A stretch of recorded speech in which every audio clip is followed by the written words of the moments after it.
Are we live? Are we live yet? Can you see if I'm live? Yeah, we're live. Oh my God. Wow. Oh my God. Wow. 10 minutes overage for that. Wow. I don't even know what to say right now, dude. I don't even know what to say.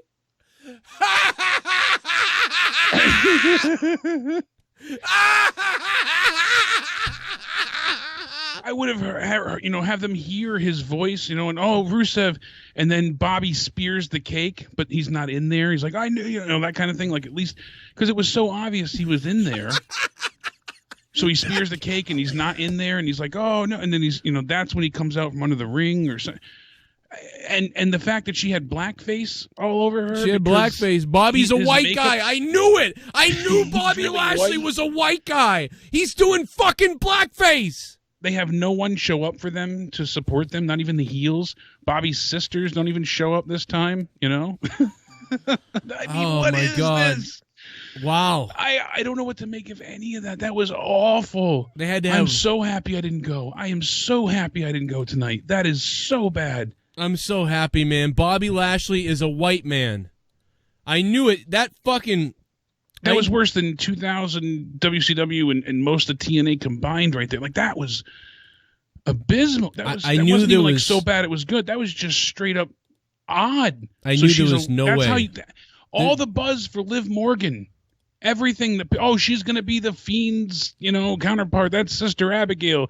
I've been saying for weeks. God, that's stupid. Anybody who thought that But they've still gone on with it online. It's been incessant. That's stupid. Like, why does anyone believe that? I mean, see, when you get your hopes up, she should be nobody, is what she should. She shouldn't. She came back to be a lesbian who got duped by Lana, who, by the way, have you not been watching Lana making out with Bobby every week and incensing Rusev? Where have you been this whole time? Now's your chance to return to attack. And all of this... That made all no the sense. And promos about her being a new person is just her coming out of the closet. They are fucking idiots, man. This company is retarded. So they wanted to go and add a layer of lesbianism to what? Placate to the masses more. They don't have another lesbian. They only have one on SmackDown, so they need one on Raw. But she's like an idiot. Like, she's like, oh, I'm coming back as a new person, and then this would make sense if out of nowhere Lashley and her were getting married. But they've been doing this for weeks. Like you said weeks ago when they first started making out. Right. Why would you just show up now? Like, you did. That was the dumbest. That was like, dude, this was like full-on plot hole, dumb, retarded stuff. This whole night was plot hole dumb. They had Seth and everybody leave on their own volition. Like, security's like, oh, you got to go. Okay. Show's going to suck without us. They got rid of all of their main event talent in the first 20 minutes. The Randy Orton thing was a fucking nightmare in my eyes. It made no sense. Well, he did it just so he could RKO him. But he could do that anytime. So what was the point of the whole sell? And he could. Well, it's not like I'll tell you. Understand you want to know? He's been trying to get to Orton for weeks, and Orton's always got the OC by his side, so he can't get to him. So he's got to do something to get that advantage to get near him.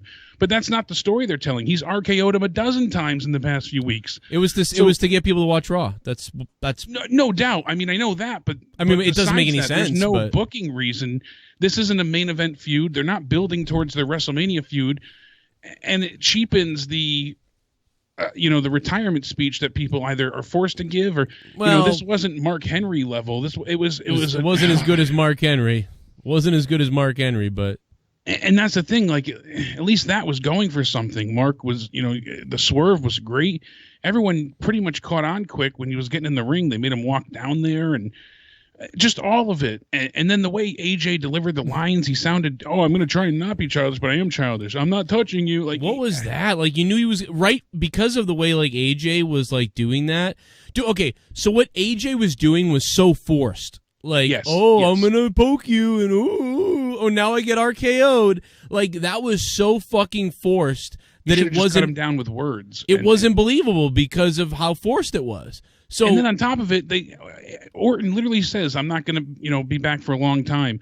but come one way or another, I'll be delivering an RKO at Mania. Mania's what, 4 months away? You know, technically not even 4 full months away. That was it's weird 3 months too. in a week. So all this, you're that bad that you don't know if you can ever return, but you guys are going to have a match at Mania in 3 months? I don't get that either, man. This was all writing. Every word that was written and said from a script, Ricochet tonight made no sense. He came in and he goes, "You're going to do that, and to Humberto Carrillo, and then our legend Rey Mysterio." Who the fuck talks like that? Dude, you would come out and say, "Hey, you want to put somebody in the cement? Try to put me in the cement. Exactly. Try to fucking break my neck in the concrete. How about that?" No, he had to spit fucking 5 minutes of exposition to get there. What was he saying? Like, nobody talks like these people. None of these wrestlers are human beings. Nobody talks like these wrestlers talk on Raw. Listen to what they say on Raw. These are not human words. This is like when I was, dude, I'm a terrible like story writer. When I was a kid, I used to write stuff, and it would, like, when you read it back, when I'm writing it, I'm thinking it's great, and then I would read it back later and I'd be like, wow, this is terrible. Like, that's exactly, but it's like, they're the writers of Raw. Everybody's words were clearly scripted because nobody fucking talks like this. That's the biggest thing to take from what we're seeing and what we're hearing. You know, like you said, it just, the way people interact with each other and the reactions they have and how they should communicate is nightmare inducing. I mean, even from right off the bat with Owens and the way he was speaking and calling out Seth, I mean, to me, it was just, a lot of it was him downplaying himself and trying to sound like he was boasting up Seth. And he wouldn't sound like this. You're the babyface. Right. I mean, like I said, the whole night was filled with these plot holes and overbooked nonsense. I know some people were kind of saying like, oh, it was genius at WWE, or I give them credit because it was smart with the Orton thing. No, literally, he probably tweaked something over the weekend at the house show. And we have heard before that they want to make house shows, you know, part of their canon, basically, to try and increase ticket sales. That's why they did the title change. And now, you know, what happens matters on the weekends. God knows how long they'll stick with that because they've scrapped that a dozen times. But I was going back and forth before. I actually do appreciate what they did, to be honest. I will tell you, Jake, I appreciate that they tried to tell this story with the house show and they used it to sort of whatever. But the problem is, the delivery was so piss poor. Like, it was all right. Or Orton I thought was okay. The problem is when you get down to it, it makes no sense. In the end, that's the problem. It was all just so he could arcade. Randy Orton is normally like 10 times smarter than that for some reason. Like, he doesn't need to set him up to get him in there just so he can do an RKO. Dude, he usually just runs in and does it. So yeah, you look at the home invasion, fucking right, psychotic, you know, twisted individual, you know, the Viper. This is not that. Like I said, he probably tweaked his knee, and they weren't sure, and people started to make that trend yesterday. So like, oh no, maybe he really is injured. We got to see what happens. So they took advantage of that. The test today came back all good. So they used the trending news to you know, get more viewership on Raw. And then on top of it, they want to get away from the Lars nonsense that's going on as well. All that drama they want people to not focus on. I think you were right. They turned a negative into a positive. I think that's wrong. I think you were right when you said they did this all because of the Lars thing. I think that you were right in the beginning when you first said that. I don't think they planned. I think they planned all of this. I don't think they tweaked anything. I think they just planned it. You think it's just all a plan? Oh, yeah, because you said Meltzer was right. You know better. That the injury didn't look legit at all the way he had moved. So yep, because what happened was he landed on his leg, and then after that he went sideways on it, kind of like how you would if you were trying to make it look like you just curled your leg the wrong way. He did that. He did that move, and it's like normally if you hurt yourself like that, you actually move a little bit more afterwards. You don't just collapse right away. Yeah, it's not instant. If you go watch the Seth Rollins time when he did it, Seth Rollins continued for a second, and then you saw him buckle underneath the weight. Right, exactly, because it takes a second, especially with all the adrenaline. And you saw his knee turn, the way his leg turned. It didn't do that with Randy. He just landed, and he spiked his leg. And then he backed himself into the turnbuckle corner and left it from there. And another problem is this feud doesn't feel like a high caliber feud. It hasn't been. We've already been there and done that since Mania last year. All the build to them facing off already. And this type of angle is something that usually is like the go home show for Mania. You know, the Shane McMahon putting your head through the car, the Undertaker kidnapping somebody. Like, this would be like the big revenge plot. Nothing they've built gets us here. And then on top of it, Orton's been handled and treated as a face for weeks now, even months, you could say.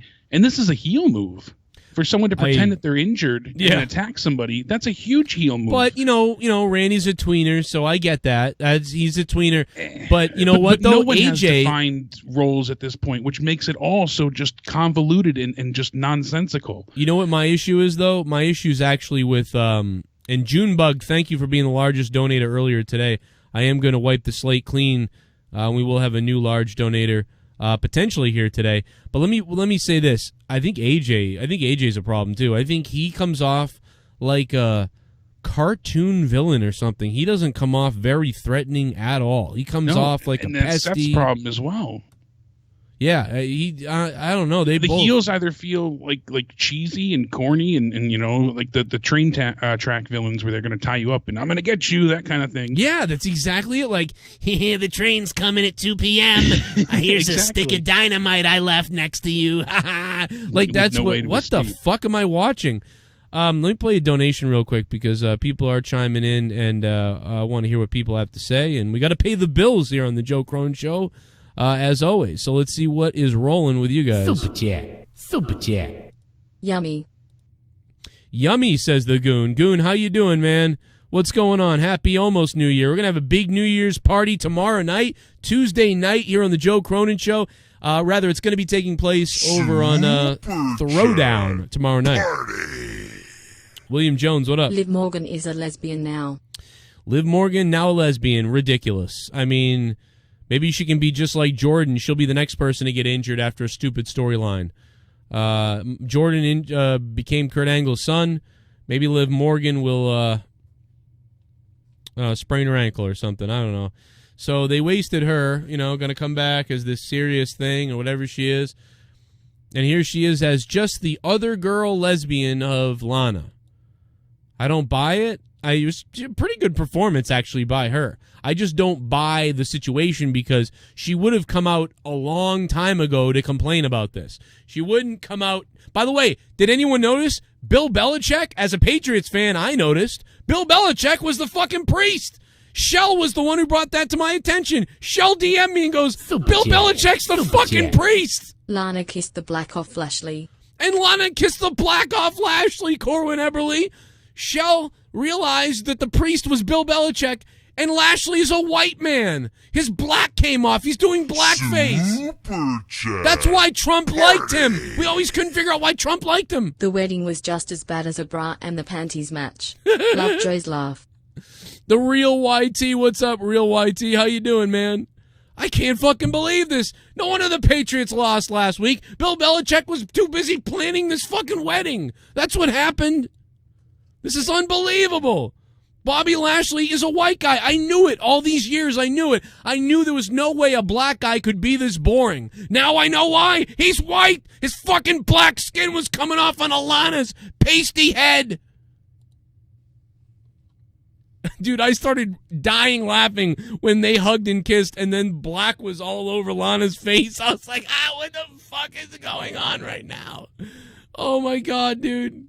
I was fucking rolling. On top of that, Shell's like, it's Belichick's the priest. And I'm like, I'm gonna fucking die.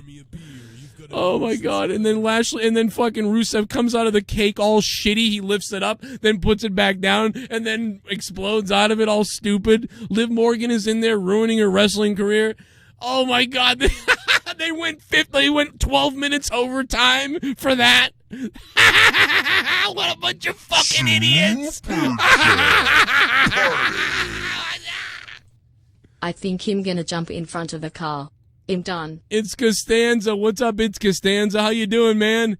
Thanks for the $1.99. Happy New Year. Fuck the WWE in 2019. This is all the biggest pile of shit you've ever seen. Nobody in WWE talks like a human. They all talk like fucking weird robots with a script. Ricochet.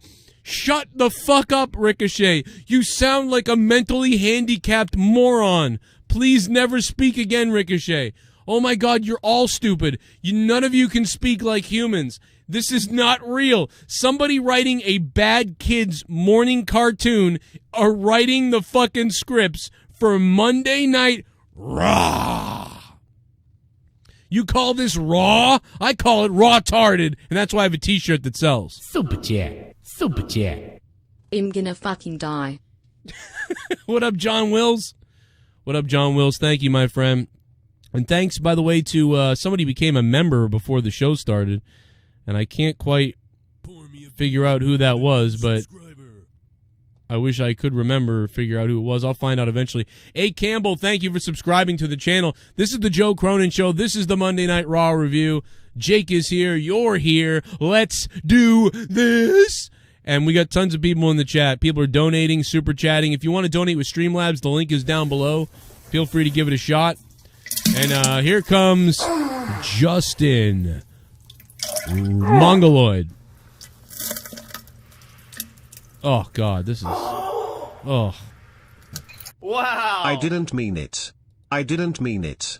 I didn't mean to call 911. Oh my gosh, please don't come to my house. I'm pacing back and forth on the lawn, losing my mind on drugs. I took the toothbrush out of my ass. What's happening to my ass? What's happening to my ass? What's happening to my ass? That is fucking hilarious, man. Thank you very much, Joe Cronin's Mind 2006. Fuck all of that. The dude on the mic looked like Bill Belichick, and the king said this is nothing I've ever seen before, and he's been on Raw for like 30 years, lol. Yeah, I'm sorry, Jerry the King Lawler, you fucking idiot. This is nothing I've ever seen before. Whatever, Jerry Lawler, you fucking moron. Jerry Lawler can't remember a goddamn thing, apparently, that he's fucking seen on this show. I've never seen anything like this before. I'm Jerry Lawler, the fucking liar. I'm Jerry Liar. I'm going to call you Jerry Liar now. That's your new name, Shut Jerry. Jerry over. fucking Liar. Finish it. Oh my God! Don't Thanks, finish Freddie it. Mitchell. Please don't finish it. I'm gonna finish. Oh, Freddie Mitchell's the one who became a member. Yeah. Oh, God. Jesus, Pussy Lips McGee. Feed me more. So we end 2019 and we end the decade as Liv Morgan comes back after weeks of promos and speculation to come as a fucking rug muncher. Ugh. Fuck this show. Fuck Vince McMahon. I don't hope for anyone to die except this motherfucker. I hope you die. Oh, my God, Pussy Lips McGee. Jesus Christ. Jesus. Pussy Lips McGee. Thank you, Pussy Lips McGee. I had to dump out of that last part. That was a little rough there. Liv Morgan and Lana lesbians? Ha ha ha. Liv Morgan and Lana are lesbians. Now we know who got her to take the fucking cotton candy out of her mouth. Unbelievable. Unbelievable. Guys, what did you think in the chat? Oh, shit. Cryback. Give me some more money. My name's Ryback. I want that money, money, money. My name is fucking Ryback. Give me some more money.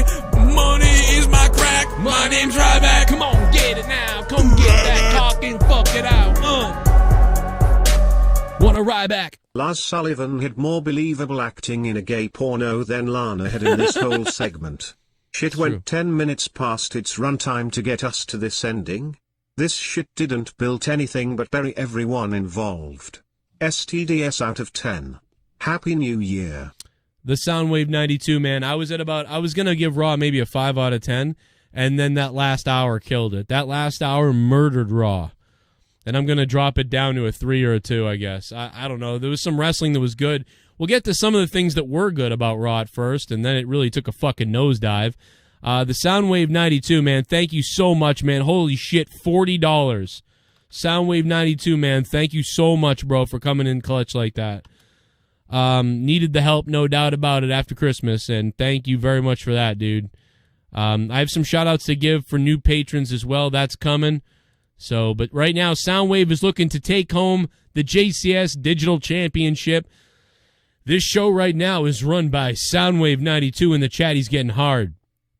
Out of 10, what would you guys give this show in the chat? Please let me know in the chat. What do you think? I'll be keeping an eye on the chat throughout the night.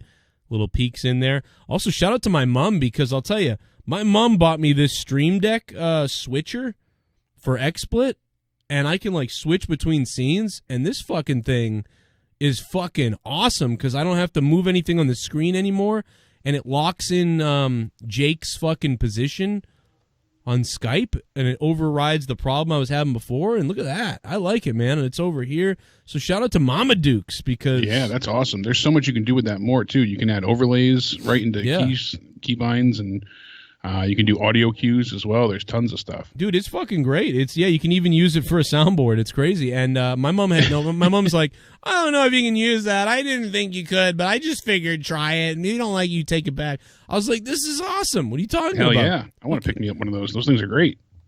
Fuck, I'll send you one. Fucking for live streaming, those are great. And you can customize all the actual keys themselves too. So I got to give it up to her, man. Shout out to my mom. I get a piece of her. Shout out to Mama Bear. Fucking Gorilla Strong has me dying laughing because remember when Brie Bella kicked Liv, and then we had that whole issue with the injury with the yes kicks? Yeah.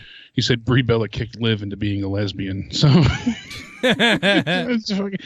and Jay Zombie was right too. He was talking to me on Twitter. He's like, is Lashley's eyebrows drawn on? And I'm like, I don't looks that way.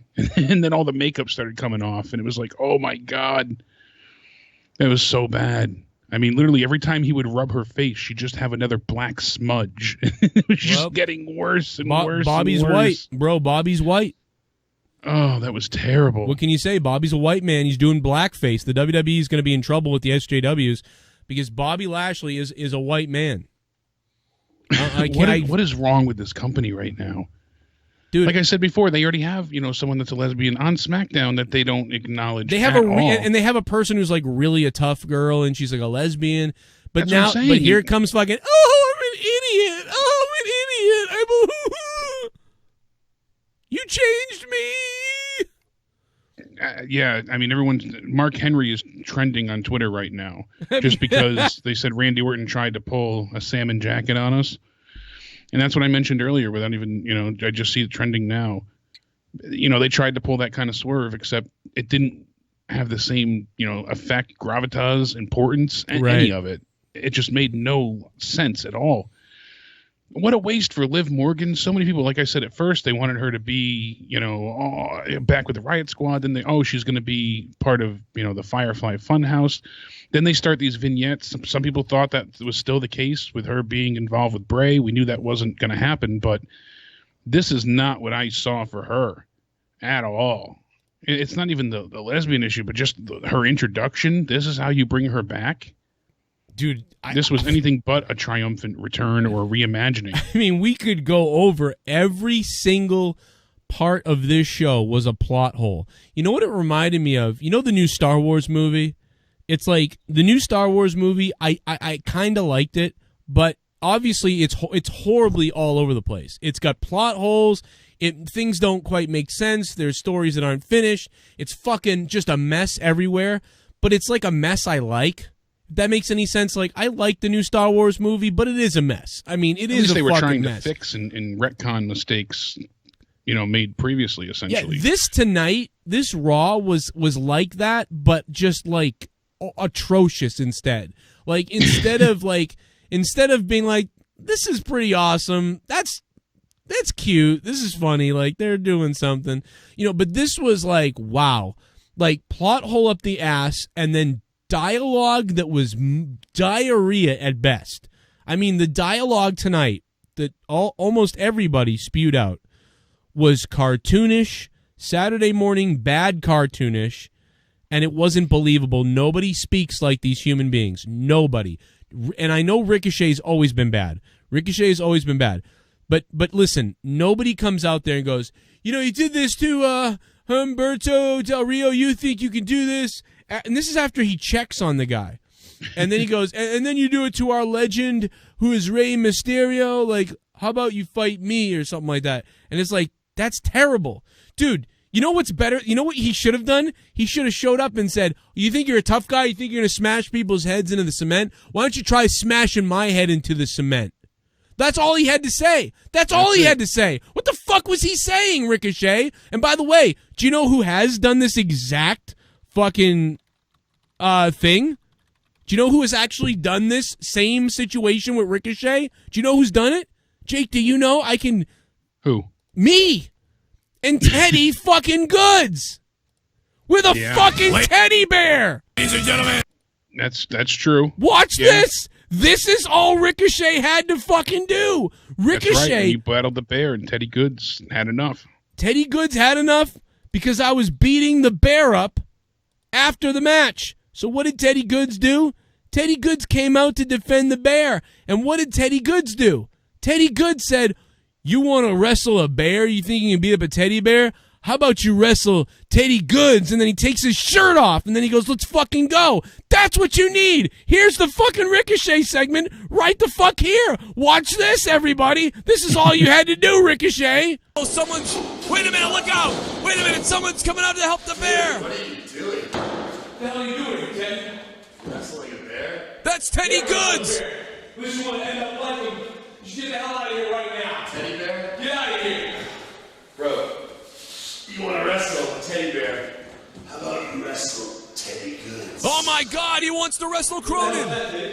Cronin, you said what's that? Oh, look out, he tried to cheat shot him. Oh, Teddy caught him with the right hand. Boom, that's all you got to do. Oh yeah, you want to throw people's heads into the cement? You want to come down here and hurt people? Is that what you want to do? Is that what you're into? I just fucking deleted my source. Hold on a minute. Is that what you want to do? It's like, all you got to say is fucking, why don't you try doing that to me? That's all you got to say. Why don't you try doing that to me? How about you try doing that to me? That's all you got to say. Why do you have to come down and be like, oh, so you want to come down here and you want to try to break Humberto Carrillo Dorito's neck? Oh, well, and you know, you think you're big and bad and you want to take out our legend Rey Mysterio? Like, I don't even remember what he said, but it was so bad. Just come out and say, hey, you want to injure Humberto Carrillo? You want to injure Rey Mysterio? You want to go break somebody's head on the cement? Try to break my head on the cement. How about that? How about you do that, Andrade? How about you try to break my friggin' neck? How about I break your neck? Like, stuff like that. Anything like that. What the fuck was he saying? Ricochet sounded like an idiot tonight. He really did. I'm still hung up on Liv Morgan. I'm sorry. And I know. Have Sonya Deville just losing her mind on Twitter. She said, well, my mind is blown. And then Mandy Rose says, no words, with a sad face emoji. And Sonya Deville says, I know, my friend. I know. You know, like, you have an actual, you know, person of pride that's on the other brand whom you basically, you know, hold back for said reason. And now you're turning this into a trashy Jerry Springer angle. Speaking of which, Bully Ray is all about it, saying that was awesome. He said, when sports entertainment meets trashy romance novels meets Jerry Springer. The crowd was actually chanting Jerry at one point. That's not a compliment, WWE. Yeah, I don't think they understand that it's different. Like, years ago, that would have been a good thing. This chant for Jerry wasn't really like, we love this Jerry. It was more like, yeah, Jerry Springer. This is old. We don't give a shit about this shit anymore. Well, but I will say the crowd kind of liked it. Like, so that's, you know, the people on TV, most people didn't like it. The crowd liked it. You know, I mean, you can't take that away. I mean, I don't like it like Bully Ray did, but the crowd did like it for the most part. So, you know, that part was successful. The crowd, as little as we're there. I mean, there's photos from the arena. Gravy's there tonight. He went. And it's mostly empty. We always forget to we got to meet Gravy one day. We always going to hang out with him. I hung out with him at Money in the Bank. Oh, really? Yeah, he had to monetize this title. Oh, yeah, that's right. Mm-hmm. Well, so I just, you could see the XL Center just mostly empty from the top all the way to the next side over. Really? I thought it was loud, man. I thought it was loud, though. I give him not that it wasn't loud, but they're just so many empty seats, like full empty sections. You said sex. I did indeed. I mean, I agree. I thought it was ridiculous. Just Liv Morgan, and I know that the cop-out thing to say, or the thing to say all the time is, it's wrestling, dude. Like, come on. I know, but these type of intricate storylines now, this is not, the audience is different, man. This is not the same thing. You can have people return and kind of show up sometimes out of nowhere where it doesn't make sense, but it's still fun. but this literally makes no sense. She was watching them make out week after week while Rusev lost his mind. How come she never showed up to lose her mind? Instead, she was calmly putting out vignettes.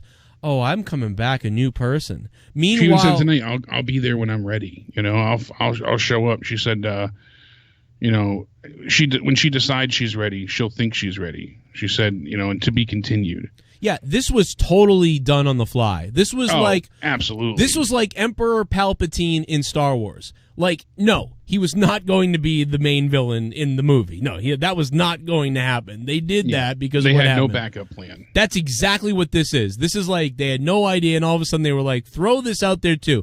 No, we don't just have Rusev coming out of a cake. No. Liv Morgan's back. She's a lesbian, and she's trying to stop the marriage because she's in love with Lana. On top of the whole Rusev thing. How fucking convoluted can you get? And by the way, that just fucking, like, ruins a lot of the whole sympathy you had for Rusev. That tells me they gave up on him. They gave up on Rusev. They must have. Why would they do this? This buries his whole storyline with her. Yeah, this destroys his angle. Here's the thing of what we got tonight. We got a pull-apart fight brawl to start the show. Then they kicked out all the main talent, so that's 2. Then they went ahead and pretty much we had the one good match of the night, obviously, with Aleister Black and Buddy Murphy. They saved the show. But then we get a faked injury. We get a wedding. This is like the worst of the Attitude Era combined. And they gave it all to you on one show. No one wants to see these pull-apart angles, brawls anymore. I'm certainly sick of it. They go to this well constantly. How many have we had this year alone already? Right. It's not interesting anymore. It's not captivating. It's not fun. It feels, like a total disaster, and it doesn't make a great deal of sense because they don't have set order. You know, sometimes people can brawl, but other times security takes them apart and breaks them up. And so when is it okay and when is it not? And that's the thing. They're all over the place. I was talking with people before. They mentioned that, that they do need some type of not authoritative heel, but some type of just strict general manager, someone non-biased, kind of like what they were starting to do in AEW with Tony Khan being in the back. He could make a match, he could make things sanctioned, but he's not an on-screen personality. They need something along the lines of that to make things, kind of read between the lines and make sense. Because it's all just, like, I hate to keep saying, nonsensical. New Year's, same bullshit. Exactly.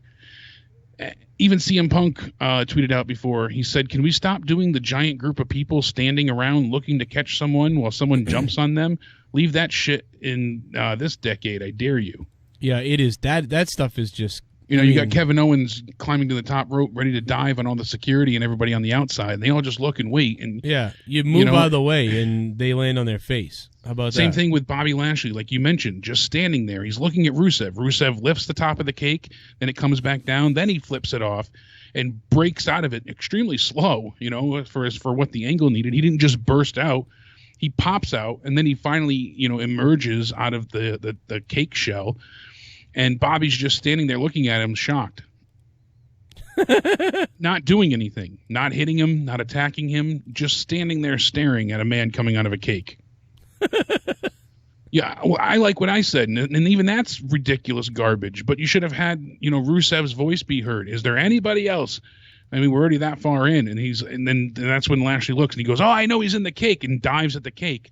And he's not in there, because it was so obvious he's in the goddamn cake. Yeah, everybody said it. Everybody was saying you knew it right away. And I called it. I called it too. My dead grandmother called it.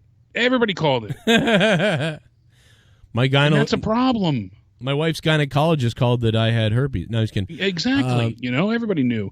The Street Profits beat the OC tonight. They beat, Luke and Carl. Why? Yeah. Why? So the Viking Raiders beat the shit out of the Street Profits in 3 minutes a few weeks back, and that's how they, shook their hands and gained respect. And then following that, the OC beats the Viking Raiders not once, but twice. Straight up, twice. Clean. Yep. And now the Street Profits can beat the OC? Dude. You were starting to build the OC up so that they can go and beat the Viking Raiders, and now you have them lose. And I know, okay, so you're going to the triple threat. But the Street Profits are just going to be, demoted after that back to their comedy angle. Hell, they couldn't even let them revel in the victory without going backstage and having to sing and dance and shuck and jive once again. They need to have 3 teams. They need to have the Viking Raiders be just unbelievable. They're the champions. They're so badass. Then they need to have the OC be so believable and badass that they're crazy. They're going to win. They're like the world champions. What are the best in the world or whatever?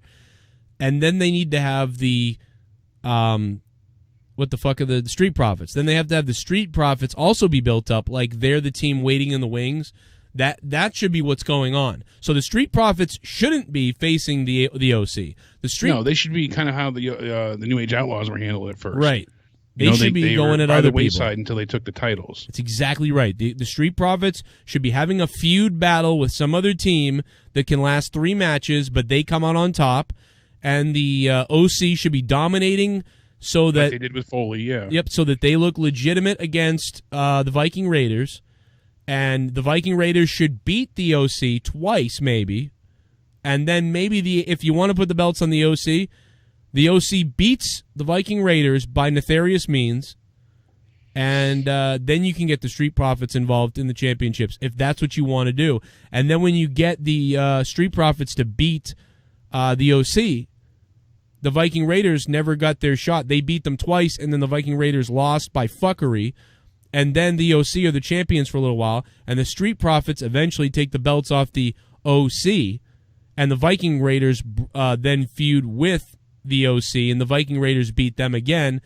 And, the OC gets knocked down a little bit, and then they have to come back. But in the meantime, the Viking Raiders are back on top, maybe against the Street Profits. Whatever. But there should be 3 teams that are viable, and then... the other teams are all there. And instead, what you've done is OC up, OC down, OC up, OC down, Viking Raiders up, Viking Raiders down, Street Profits up, Street Profits down. All 3 of the major teams that you're looking at trying to push in some way all are, what do you call it? 50-50 booking? Yeah. They're all 50-50 booking around like this. 50-50, 50-50, 50-50, 50-50. And then all the people that are lower than all of them... Yeah, they're trading wins. Everybody else is getting beat underneath. They're trading wins, or once in a while you're seeing another team that you haven't seen in weeks lose.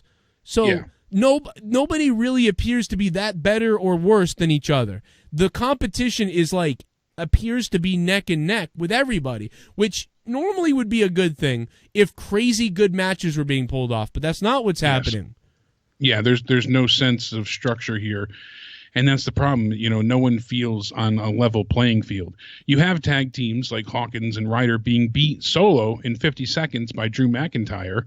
And I understand it's you want to elevate McIntyre, but these guys were the tag champs not that long ago.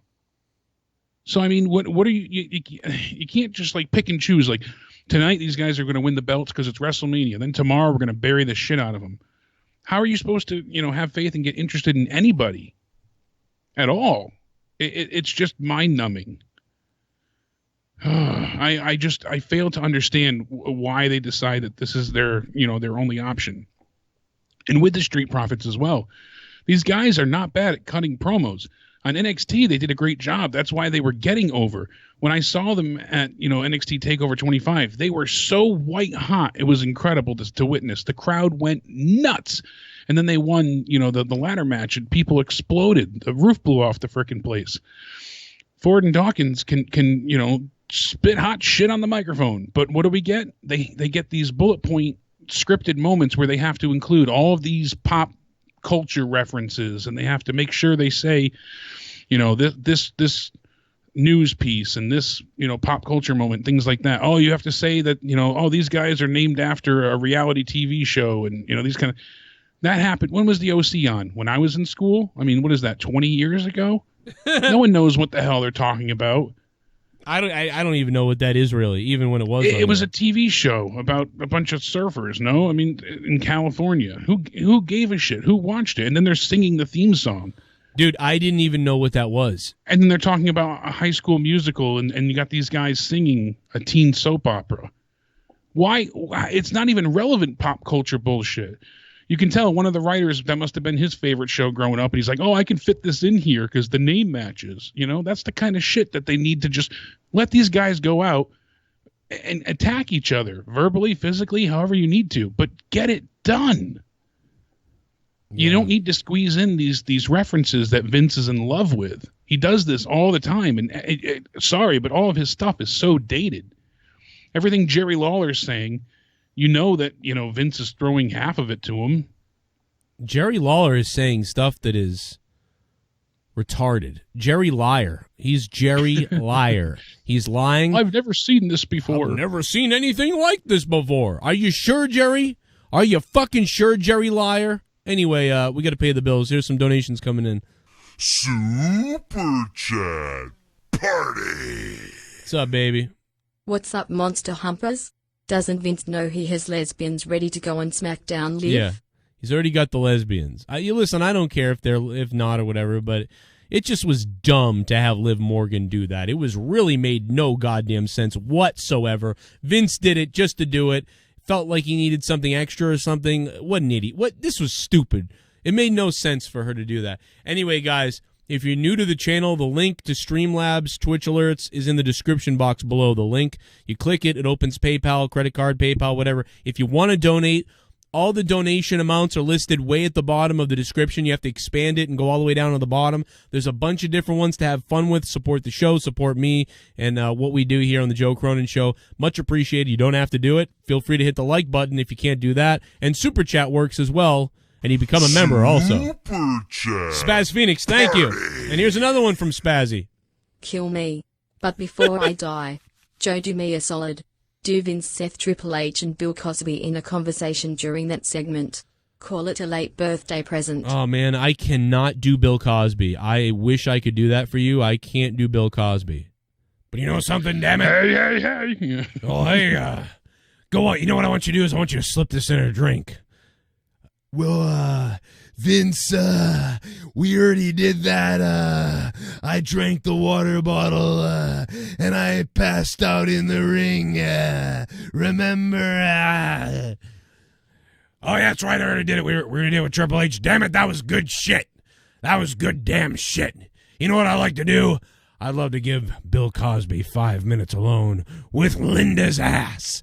That's right, Linda's ass. Yeah. I could probably do it better if I worked on it.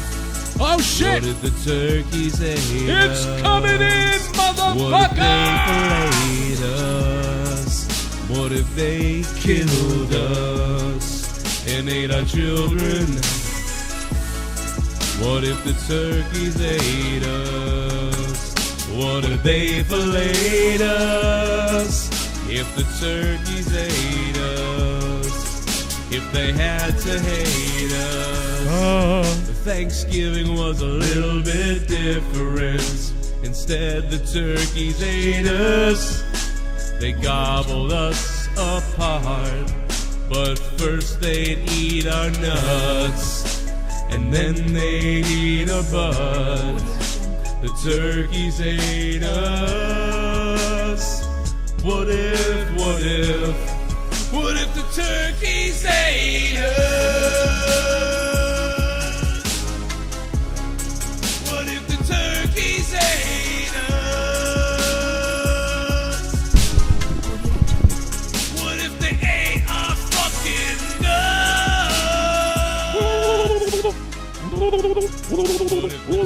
The Patriots are going to lose. The Patriots are going to lose next week, everybody. Instead, the turkeys ate us. Bill Belichick was the fucking priest tonight. I can't believe that, Chell. Ha ha ha. So Lashley is really a whitey. Lana and Liv now lesbos, and poor Belichick doesn't get paid enough coaching the Pats. He needs a second job. What a shit show. Happy New Year to everyone. Shelly, thank you for the $29, the turkey donation. Turkeys are running amok in the chat. Running wild. And the Turkey Club t-shirt is sold. We've sold 80 Turkey Club t-shirts. Go to Teespring, my Teespring, Joe Cronin Show, and get the Turkey Club t-shirt right now if you haven't bought it already. And shout out to all the people and wives that gave that shirt as a gift for Christmas. It seemed like it was a pretty good Christmas gift around the JCS listeners' Christmas trees this year. So, and even a Hanukkah one, I think. So, hey, that's pretty fucking crazy. It's pretty awesome. Thank you, Shell. Speaking of OC Z-Man YT69 just subscribed to the chat, so pour that motherfucker a beer, and in a few minutes, I'm going to get a beer, and we're getting fucked up tonight on the show. All right? We got to take it easy, because tomorrow night's New Year's, and we got to, got to be drinking tomorrow night, but have a couple beers. Shut up and I have a toothache, so, Finish it. Oh my God, don't finish it. Please don't finish it. I'm going to finish it. Oh, yeah. Oh, yeah. Oh, yeah.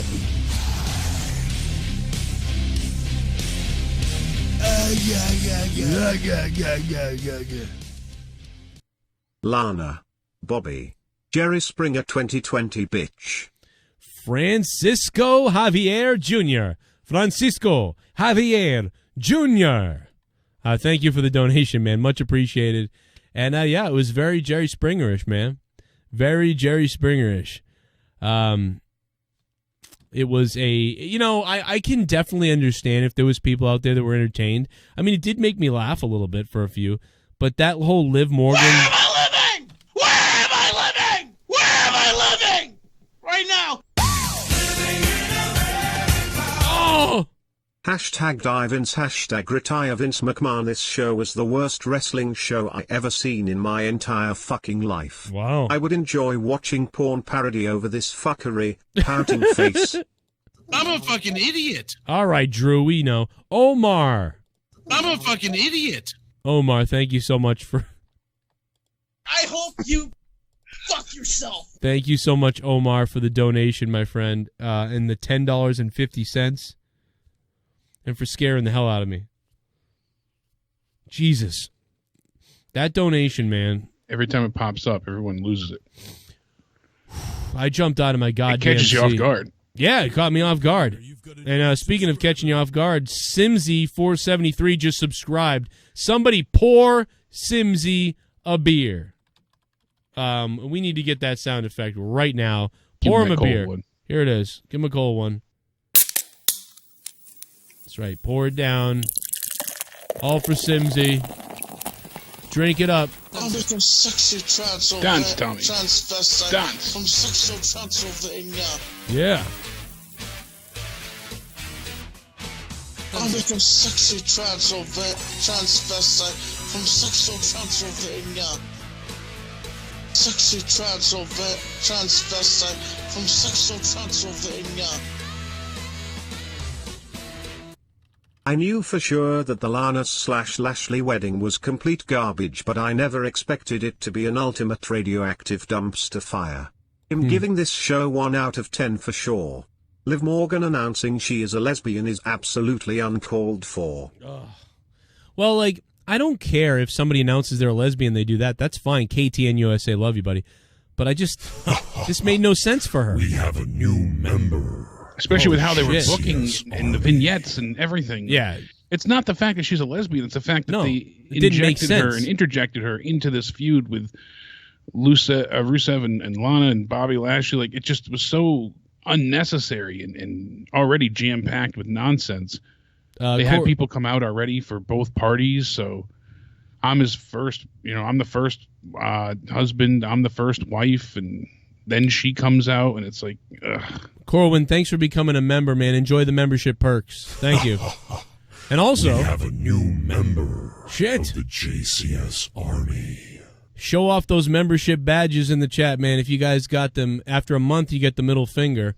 You even get my wife. You get my wife after some months. Charles Wright, thank you, Charles Wright. Welcome to the membership, baby. Best tweet is from Brad on Twitter. He said, "Imagine a coked-out 54-year-old Paul Heyman feverishly scribbling all this down on a napkin 18 hours ago at a Denny's." I don't think it was Paul. I know, but just the thought of I gotta get a script done. Yeah, maybe. Laz Sullivan is a Hershey Hunter. Hashtag Hershey Hunter. BDW Chop and Screw. Thanks for the $2. Oh, God. Well, Bobby Lashley's Hershey's melting. Oh, a little bit of the bubbly. That's it. Robbie, hi, baby. Look at this stuff. Oh, a little bit of the bubbly. That's it. Bit of the bubbly. That segment will get so many views on YouTube, and in the end it will be deemed a success. I'm all about stupid shit, but this was so bad. How did Lana not remember Rusev had makeup on? She has the intelligence of a cantaloupe. Go home, Vince. Well, you mean Bobby Lashley had makeup on, Robbie Hyde. But yeah, she has the intelligence of a cantaloupe. What the fucking Robbie Hyde? Like, what the fuck? What is that? You piece of shit. Smoke weed every day. Big Fuego. Smoke it all away, fool. What's up, Jake? What's up? Yo, Joe, nice pot leaf on your hat. I'm seeing purple colors and flying dildos. Cheers. You better be, man. You got to be seeing something like that after watching a show like this. No doubt about it, man. Big Fuego Jacob. Big daddy boy. Fuego. Thanks for being a big patron, Fuego. Patreon is going down, baby. Get it up there. Me and Jake did a podcast, and it's up now on Patreon. Shit bomb. Check it out. Kurt. Another Rowan squash match? I want to see what's in that pen. Kurt, you know what? He's the new Viking Raiders. I mean, eventually maybe he'll lose after all these squash matches. Like, it's just so ridiculous. Kurt, thanks for becoming a $5 shit bum. Although some of the stuff with Rowan's been funny, like some of the jobber guys running with the cage and stuff. There's been one or two that were pretty fucking hilarious to me. But everything else was weird. The reason why I'm calling Bobby Lashley white is because he hugged Lana, or they kissed or something. Yeah, he kept rubbing her face. Yeah, not the black. Something on Bobby Lashley rubbed off on Lana. Well, he rubbed his face and her face, too. It was weird. What it's like to watch Monday Night. Oh, what the hell am I staring at? What the fuck? Oh, Vince McMahon, you're killing me. Vince McMahon, this wrestling give me a disease. Oh, Monday Night Raw sucks. Oh, SmackDown Live also sucks. And if they call someone up from NXT, I know they're gonna get really bad quickly. Oh, I wanna die. Wrestling die. I wanna die. Every Monday night. Wet up. Been a while. This shot was stomach flu crap. But what was the deal with Becky promo? Love y'all. See you in 2020. Peace, Nick Ross. What up, motherfucker? Nick Ross, thank you for the $15 drop, Nick Ross. I'm going to pass that question to Jake, but first, let me say what up to my buddy Troy. He's in the chat. Troy, I have modded you, you dirty bastard. Try not to block anybody, man.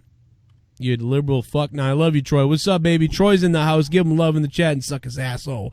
Nick Ross, how you doing, Nick Ross? I love your ass, too. Thank you for the $15. Jake, what was up with that promo? Because guess what? Danny Boy over here didn't see it. She was interviewed by Caruso in the backstage set, and she says, do you know when the title match is finally going to happen? She said, you said that you're going to face her, but you didn't give us a when and where. And Becky goes on to give the date of the Royal Rumble. Big shocking revelation there. And she says, how are you able to make the match happen? And Lynch said her contract is coming up. And she insisted that the match happens before she would ever consider discussing a new deal. Okay. She said, I could sign one of the biggest contracts in WWE history if she would just shut her mouth and move on and forget about Asuka beating her last year. Lynch said she just can't forget what happened, and she goes on and on saying that money and all this stuff doesn't help if you can't look at yourself in the mirror and be proud. And she doesn't know if she can beat Asuka, but she's going to try and right, the wrongs, even if it kills her along the way. So why can't you sign a new contract? It didn't make sense to me. What am I missing here?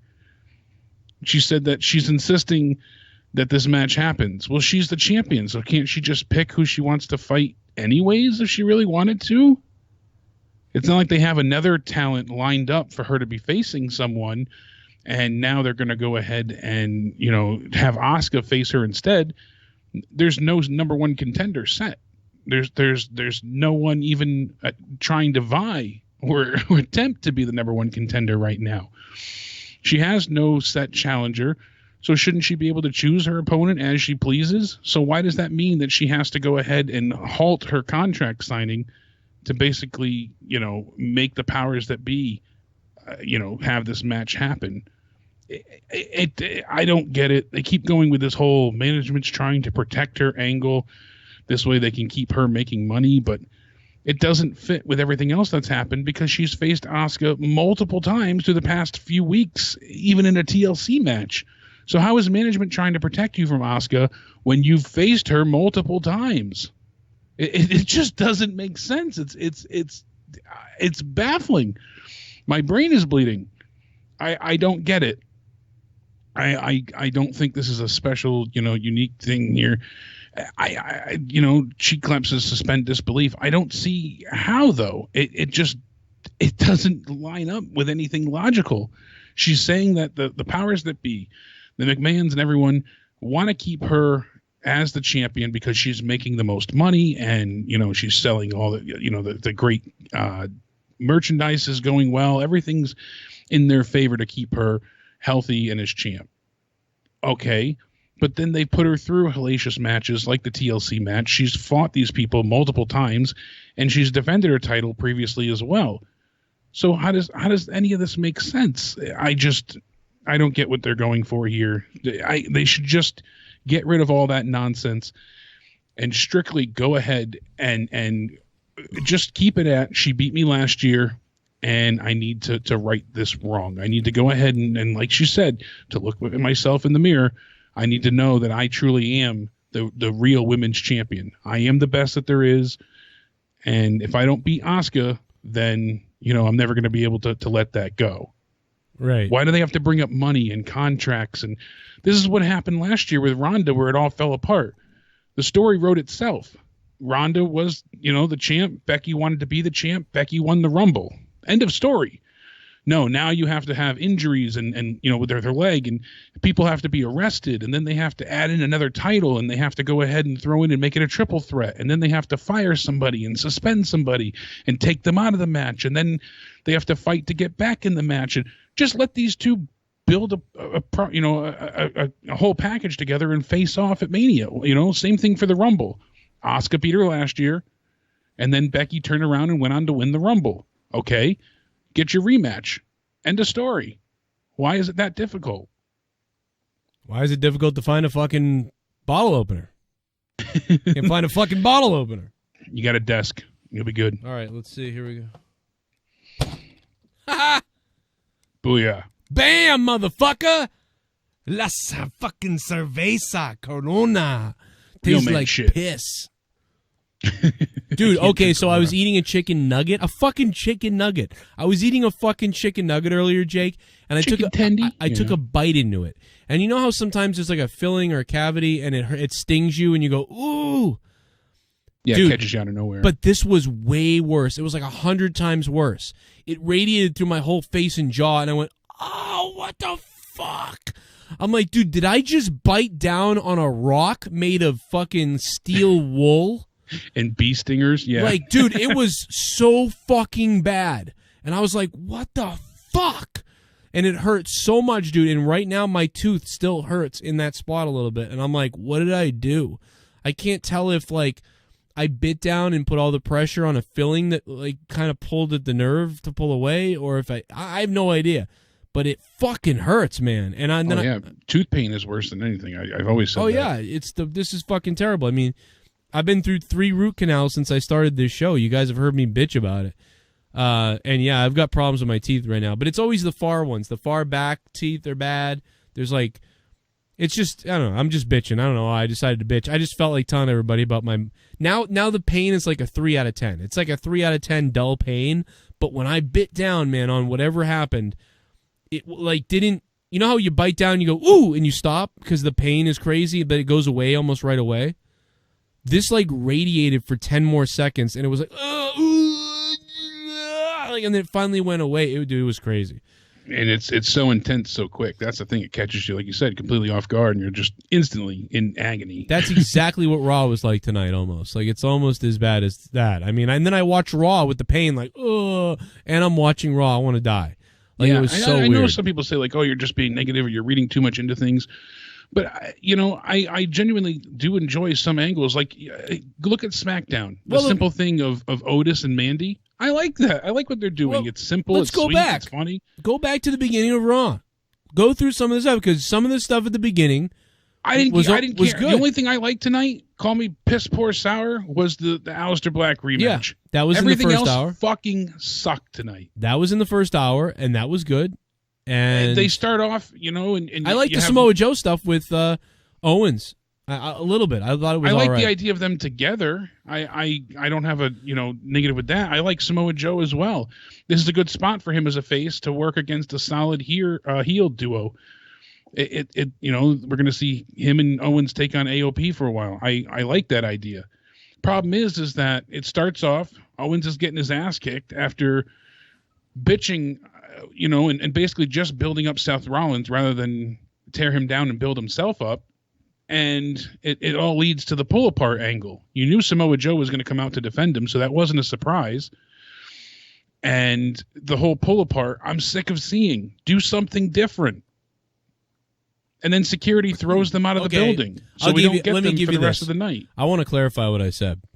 I enjoyed everything up until that part. So I like No, I know. No, but I mean, like, what I'm saying is, like, you're right, but I think the stuff in the locker room and then Owens being like Happy New Year or whatever.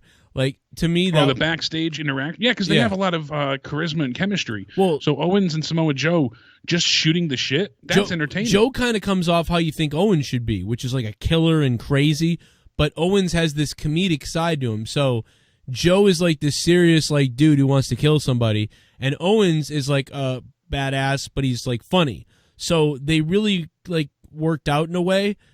But you're right. You got Owens saying, I am so glad I have you to have my back. And then Samoa Joe, who was kind of jokey before, says, Rollins made a choice. He'll never be safe again. And I also guarantee that you'll never stand alone again. That's badass. That's great. So much character building and intensity in that one statement. Then we got all show from anything. Yeah, because what would Samoa Joe have said if he was one of the other guys? Like, if he was Ricochet or if he was one of the other weird guys who has weird writing, Samoa Joe would have been like, listen, fact of the matter is, he made a big mistake when he attacked me. And now, Kevin, I'm going to have your back. And I'll do whatever I have to do to Seth. He made a big mistake tonight. And I'll be there in your corner tonight or any night for that matter.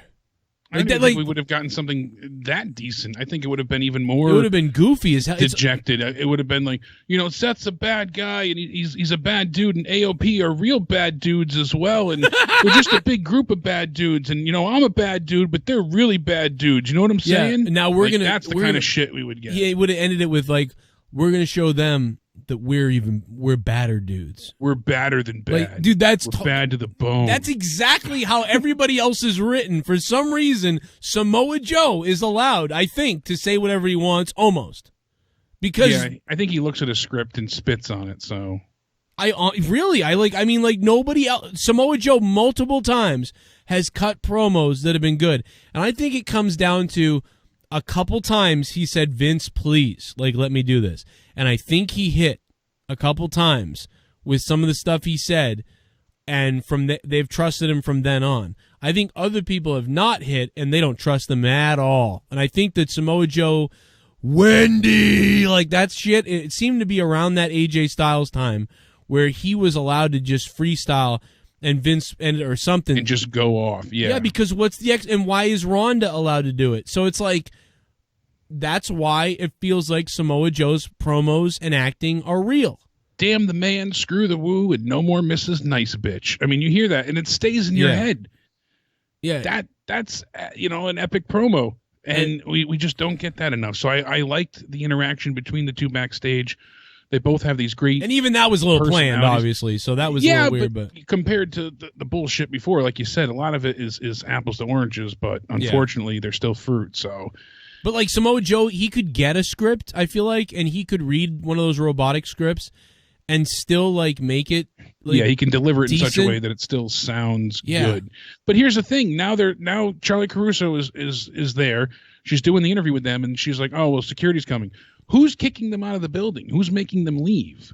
The security. Oh, the powers that be, they said, I think. Yeah, but so that's the thing. Like this is why I said before, it doesn't have to be this heel authority figure, but they need some type of general manager because, like I said, moments people have to leave, then other times it just they need to make some type of sense of it. You know, at least to me. Yeah, they need to. It's like Stephanie McMahon wants you out of here. Like just make it Stephanie. Even if they don't want to bring her back, you know, don't bring her back to get it done. They don't need to have her on screen for them to be like, yeah. And honestly, dude, it'd be kind of cool if like it was Vince too. Like, oh, Vince wants you out of here. You know, Vince wants everybody out of here. Who knows? You know, and he doesn't have to come back. And then Seth and AOP are, you know, leaving as well. They choose to leave, but the way they went about that was really bizarre and By the way, Teddy Good's a security guard as always. If they're in New England, Teddy Goods gets the call. Funny about that is we just showed a video of Teddy Goods. For the people that don't know, the guy in the video, the wrestler that punched me in the face earlier, that's Teddy Goods. He was a security guard tonight on Raw, and that's like his 17th appearance in like 5 years. But Funny anyway, this was the 17th wedding they've had on WWE television as well. And I think he's been part of 2 or 3 of them. But I wouldn't doubt it. Shout out to Teddy, man. I wish he'd get signed by somebody. The guy is just a lifelong lover of pro wrestling. Great pro wrestler. Great guy. Teddy Goods is such a good fucking guy.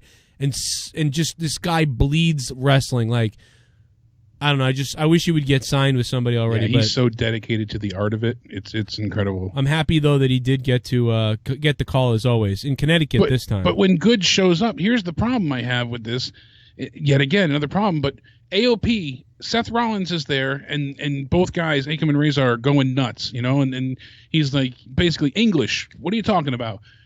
And they said that, I'm going to watch this way and I'm going to watch this way, all cartoonish like, and no one's going to throw us out. And then Seth says, nobody's kicking us out. They politely asked us to leave, but no one's kicking us out.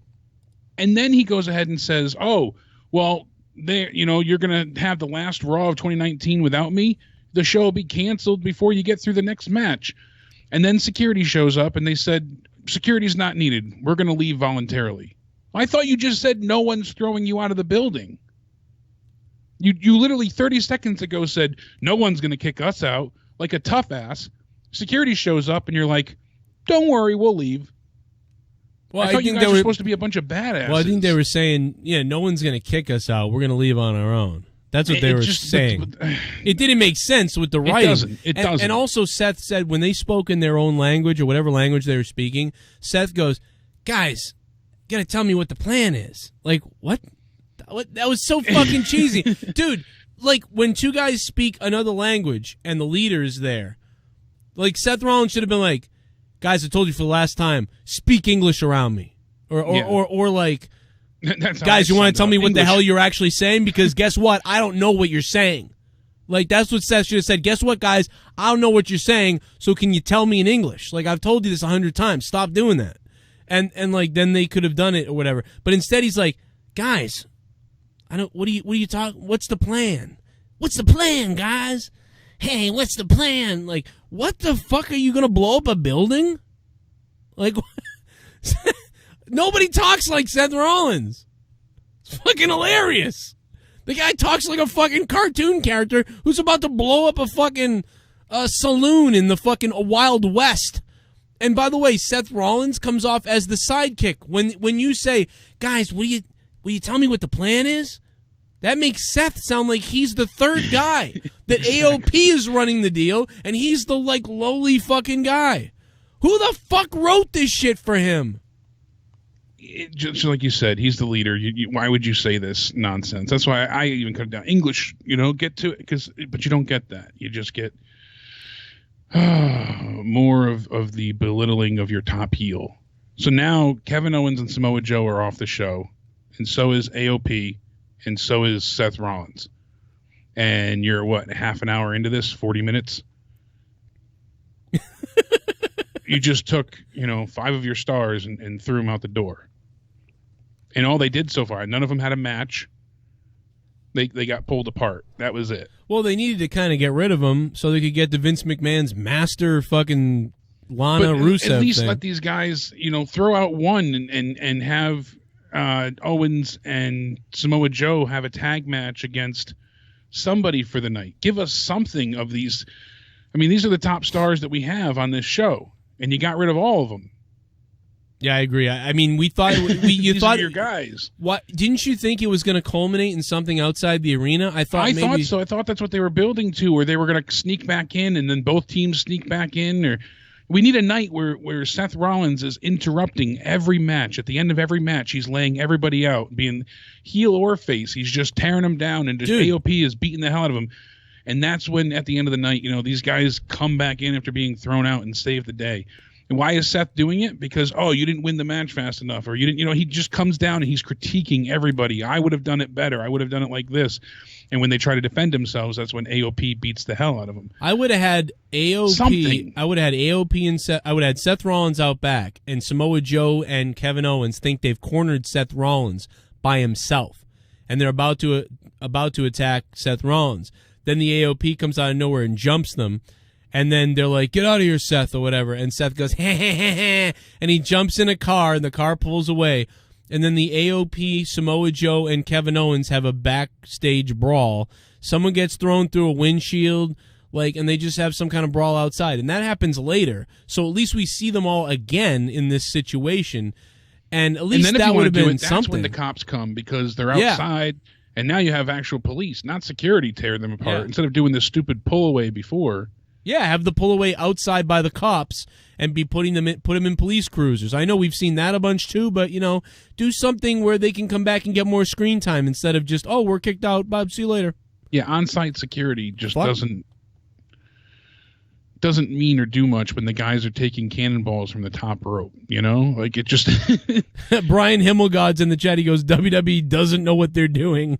Himmelgod, did you hear what I said about everything else earlier, dude? Because that's what, dude, you're booking better fucking Xbox games or whatever on your fucking WWE matches than these guys are booking in their fucking real show. I'd care more about what happens to fucking me versus Bobbitt in a fucking title match in WWE 2K in your shit than I do about what's happening on this fucking show. Yeah, what are they doing? What are they doing on this show? Is this real? Then we get Eric Rowan and Kip Stevens. And it's the same thing we've gotten for weeks now with the animal cage there, and Rowan just claw slams this guy to high hell, and right. It's like, what else are these guys going to do with the cage? Are they going to try and peek inside again? Are they going to go into the ring? We've kind of seen it all at this point. They either need to show us what's in the cage or have him start facing credible talent. Right. They can't keep going with this, local talent angle. Then Charlotte comes out, and to all of our dismay, she goes on and on and on like the robot she once used to be. I feel like she's gotten a little bit better recently. And then, Jake, you're about to get to another why are they talking about this moment? Go for it. Yeah, and she's entering herself in the Rumble. She's the first one for 2020, even though it's still 2019. She said, I'm the first one of the new decade to enter. I'm the first person, male or female, of the decade to enter the Rumble. And then Jerry Lawler began to sell this like crazy, wow, oh no, the regular Vic Joseph, Nosferatu, the commentator. He's like, man, Charlotte has announced herself as he was making it a big deal. It was like, what the fuck big deal is this? Of course she's in the fucking Rumble. She's like one of the fucking top stars that doesn't have a title. What? Why are we talking about this like it's amazing? I don't understand. It's just baffling and mind-numbing, and you don't know what the hell's going on. I don't know. I don't know. We have to take a break to pay the bills real quick, Jake. Oh, shit. This whole city, we're gritty. Yo, we might eat our own shitty. Yeah, eat our own shitty. In the city, Philly, we eat shitty. We're gritty as can be. We can survive on my motherfucking own PCs. In Philly, we're gritty. In Philly, we're gritty. Philly did beat the Patriots like the Dolphins did, but... That's why our mascot looks like a... I've been watching WWE/WWF since '96 and I don't recall seeing a worse segment, and the MF wouldn't die. WWE is the cockroach of wrestling. Wow. Firebird87, thank you for the $8 donation, my friend. Yeah, I mean, like, you know, I love WWE, and I don't want to shit on it, and like, too much. I mean, like, I do, but I love them, but I hate them. I hate this. I mean, dude, NXT, it's almost unbelievable how much better NXT is, and how much better, you know, AEW, NXT, and everything else is. The main roster is still this massively misguided sinking ship at the fingertips of Vince McMahon. He is out of his goddamn mind. I don't know. WWE doesn't know how gay it is. E-Man in the chat, Jesus. Oh, man. Who am I gonna... I don't know, man. I'd probably go Bernie Sanders. I'd go Bernie. How about that? I'll go Bernie. Let me sip this beer. Super Chat Party. Vince saw people talking about Lars on Twitter and thought, wow, I guess gay it okay now. Bring in the lesbians. Well, no, see, well, yeah, I guess I was going to say if he was more bold, he would do it with guys. But you know what? He's done it with the Billy and Chuck thing, so... I mean, but I think, like, and it would still be a joke. This was literally, like, similar to the Billy and Chuck and every other wedding that's ever happened. But there has been some weddings that have been crashed that were emotional. You know, where it felt like you were angry and invested in what was happening with what was going on. But then there's been a lot of comical ones too.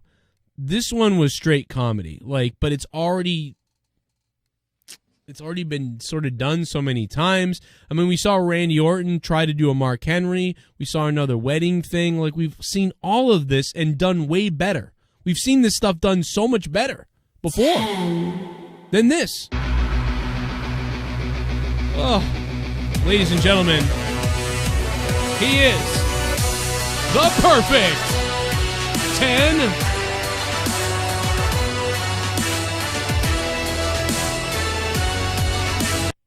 So Terry's one more day until it's 2020, a new decade. Well, this decade absolutely sucked. The quality of every source of entertainment lacked substance, especially WWE. 2012 was really the end of the world. Anyways, Happy New Year. Yeah, we didn't know. It's Stacy Dillard. What's up, Stacy Dillard? Cheers to you, my friend. And thanks for being around all the years like you have, Stacy Dillard. Thank you guys all so much.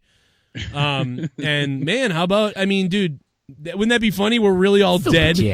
We're in a computer sim. What color will Liv's tongue be next week? I hope it's white for jizz. Jay Powers, 55. Thank you, man. It's so weird. We just mentioned Himmelgod. This is weird. I haven't seen Himmelgod in the chat in a while. A few hours ago, yeah. Himmelgod, I don't know if you heard this, but we were on Patreon earlier, and somebody was like, Joe, will you please bring back the video game podcast? And I was like, yeah, maybe. You know, I could do it. D-Moon could do it. Jake could maybe do it. We could all, you know, whatever. And then I was like, you know, Himmelgod was really good on that show, but I don't know if he'd come on. And it was so weird that your name got brought up earlier because we were talking about podcasting, about gaming, and how, you know, your shit was really good with the gaming stuff. Like, Himmelgod's got a good gaming channel.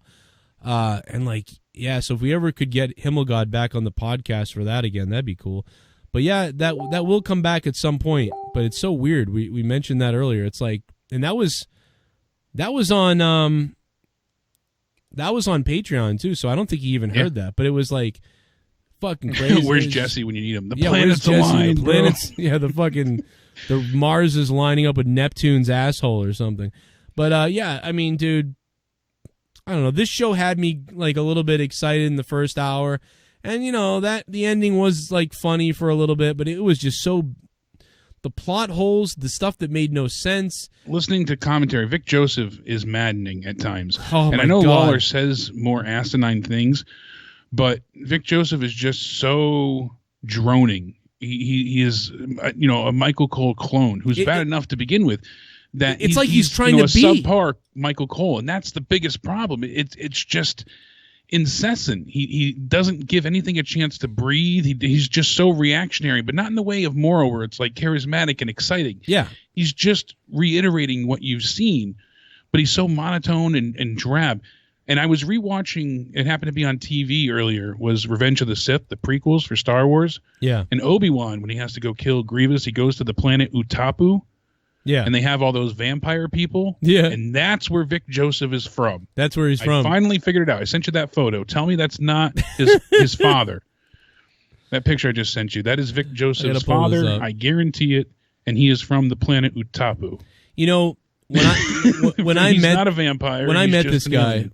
I'm telling you, when I met this guy, I mean, this is not a joke. We are sitting. You are watching right now on your YouTube stream.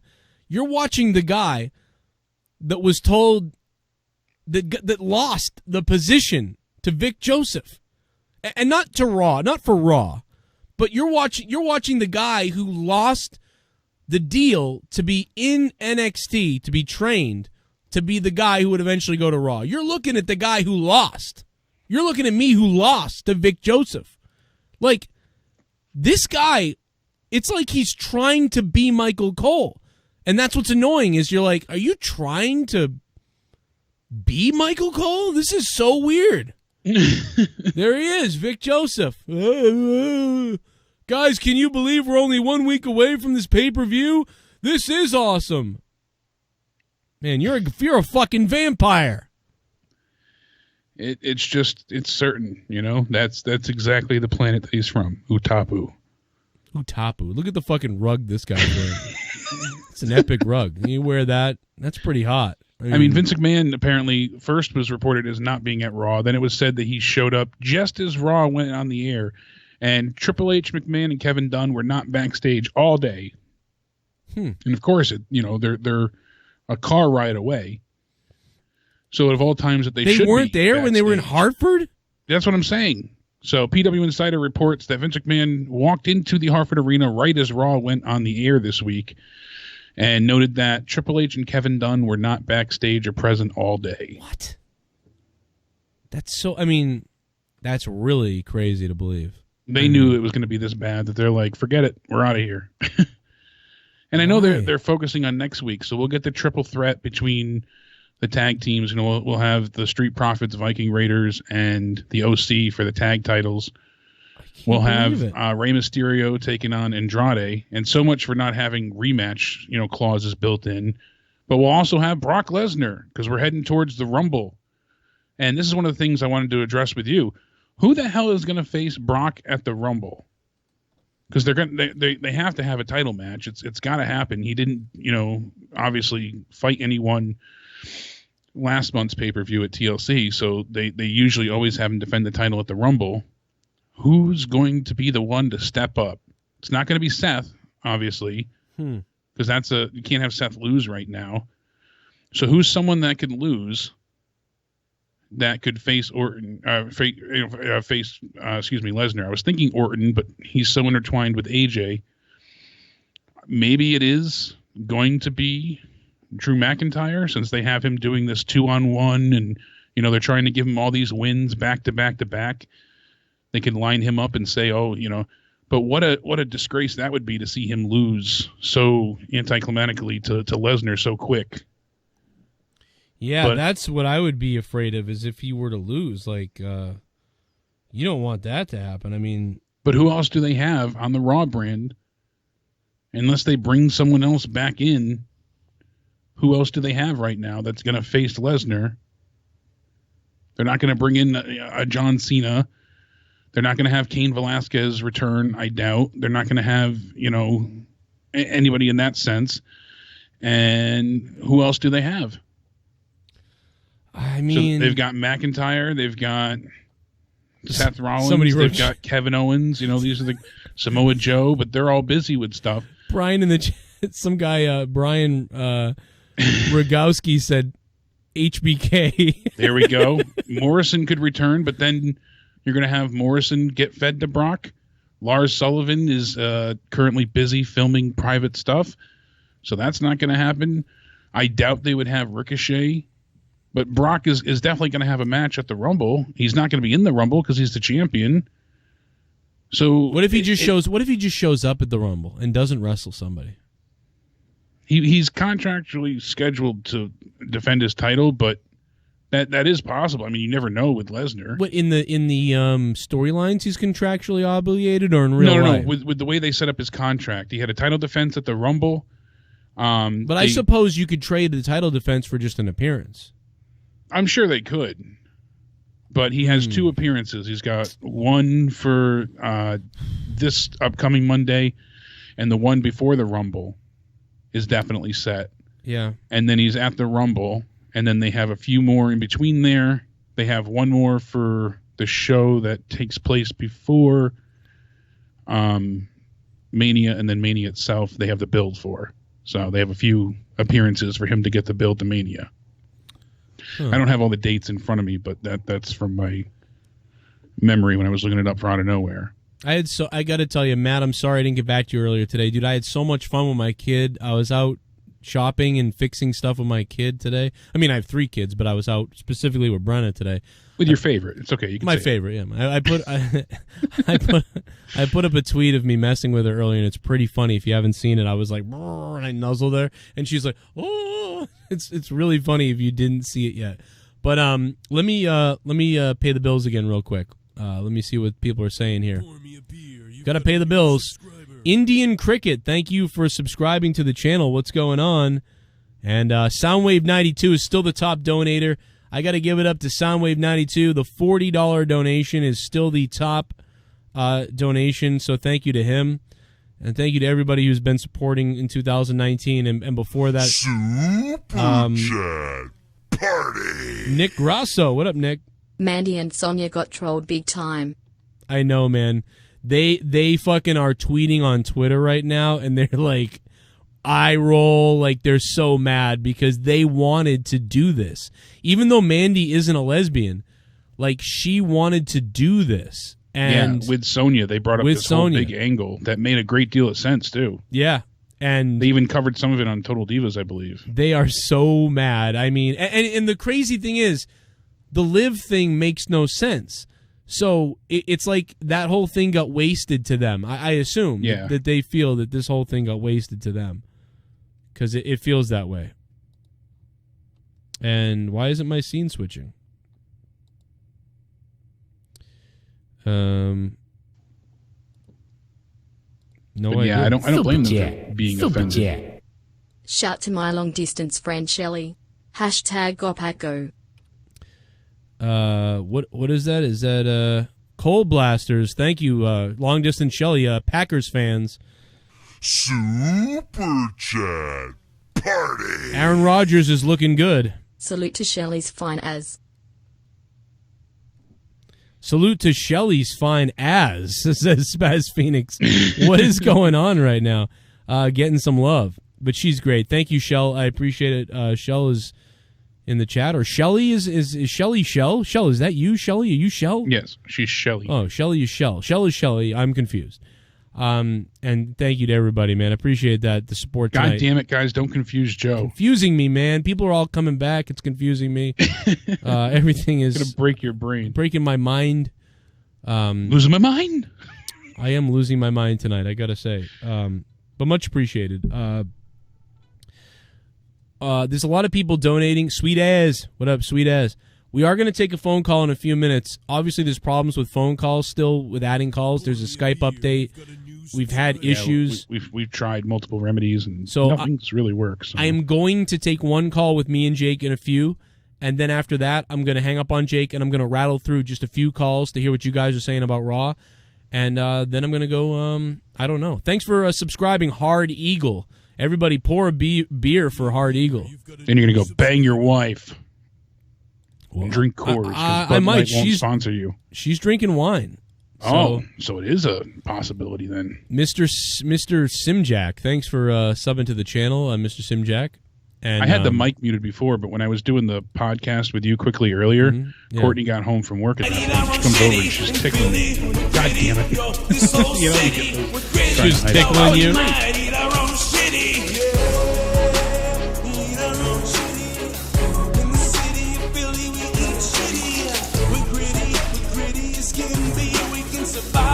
Motherfucking OPC.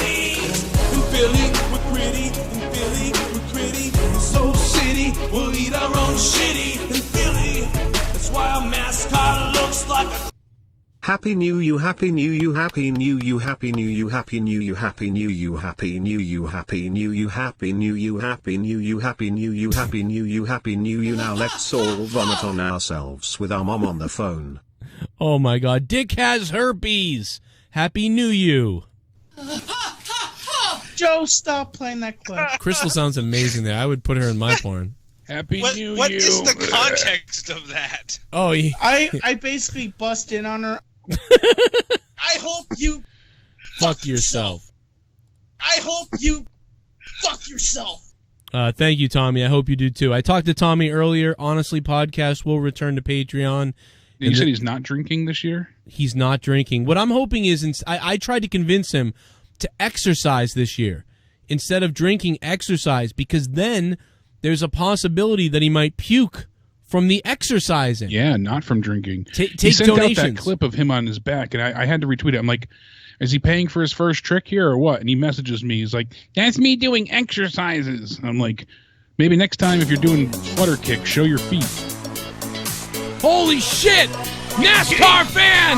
Who the fuck is coming? Let's get gay. I want that gay in my face. I want that gay. Let's get gay. It's a party with the gays. I love gays. I love gays. I want gays. I'm not straight. I want gay, gay, gay, gay. I want that gay up in my face. Let's get so gay. Let's get so gay. And I love gays in my face. Fuck you, Vince. Fuck you. Ruined Liv Morgan. You had a cool dark character. I hope Sullivan rams you up the ass, Vince, you rotten cunt. Happy New Year, Joe. Happy New Year, NASCAR fan. NASCAR fan, man, what's up? Thank you for the $69, man, and Happy New Year, man. I do appreciate it. I know this week is going to be all about saying thank you for the year and everybody's support, so that was fucking awesome, man. $69 coming in from NASCAR fan 8809. And I'm sorry, Soundwave 92, you just got blown away, man. Soundwave 92, thank you, my friend, but you got blown all right by a gay bomb. Jesus. Let's get gay. I want to get.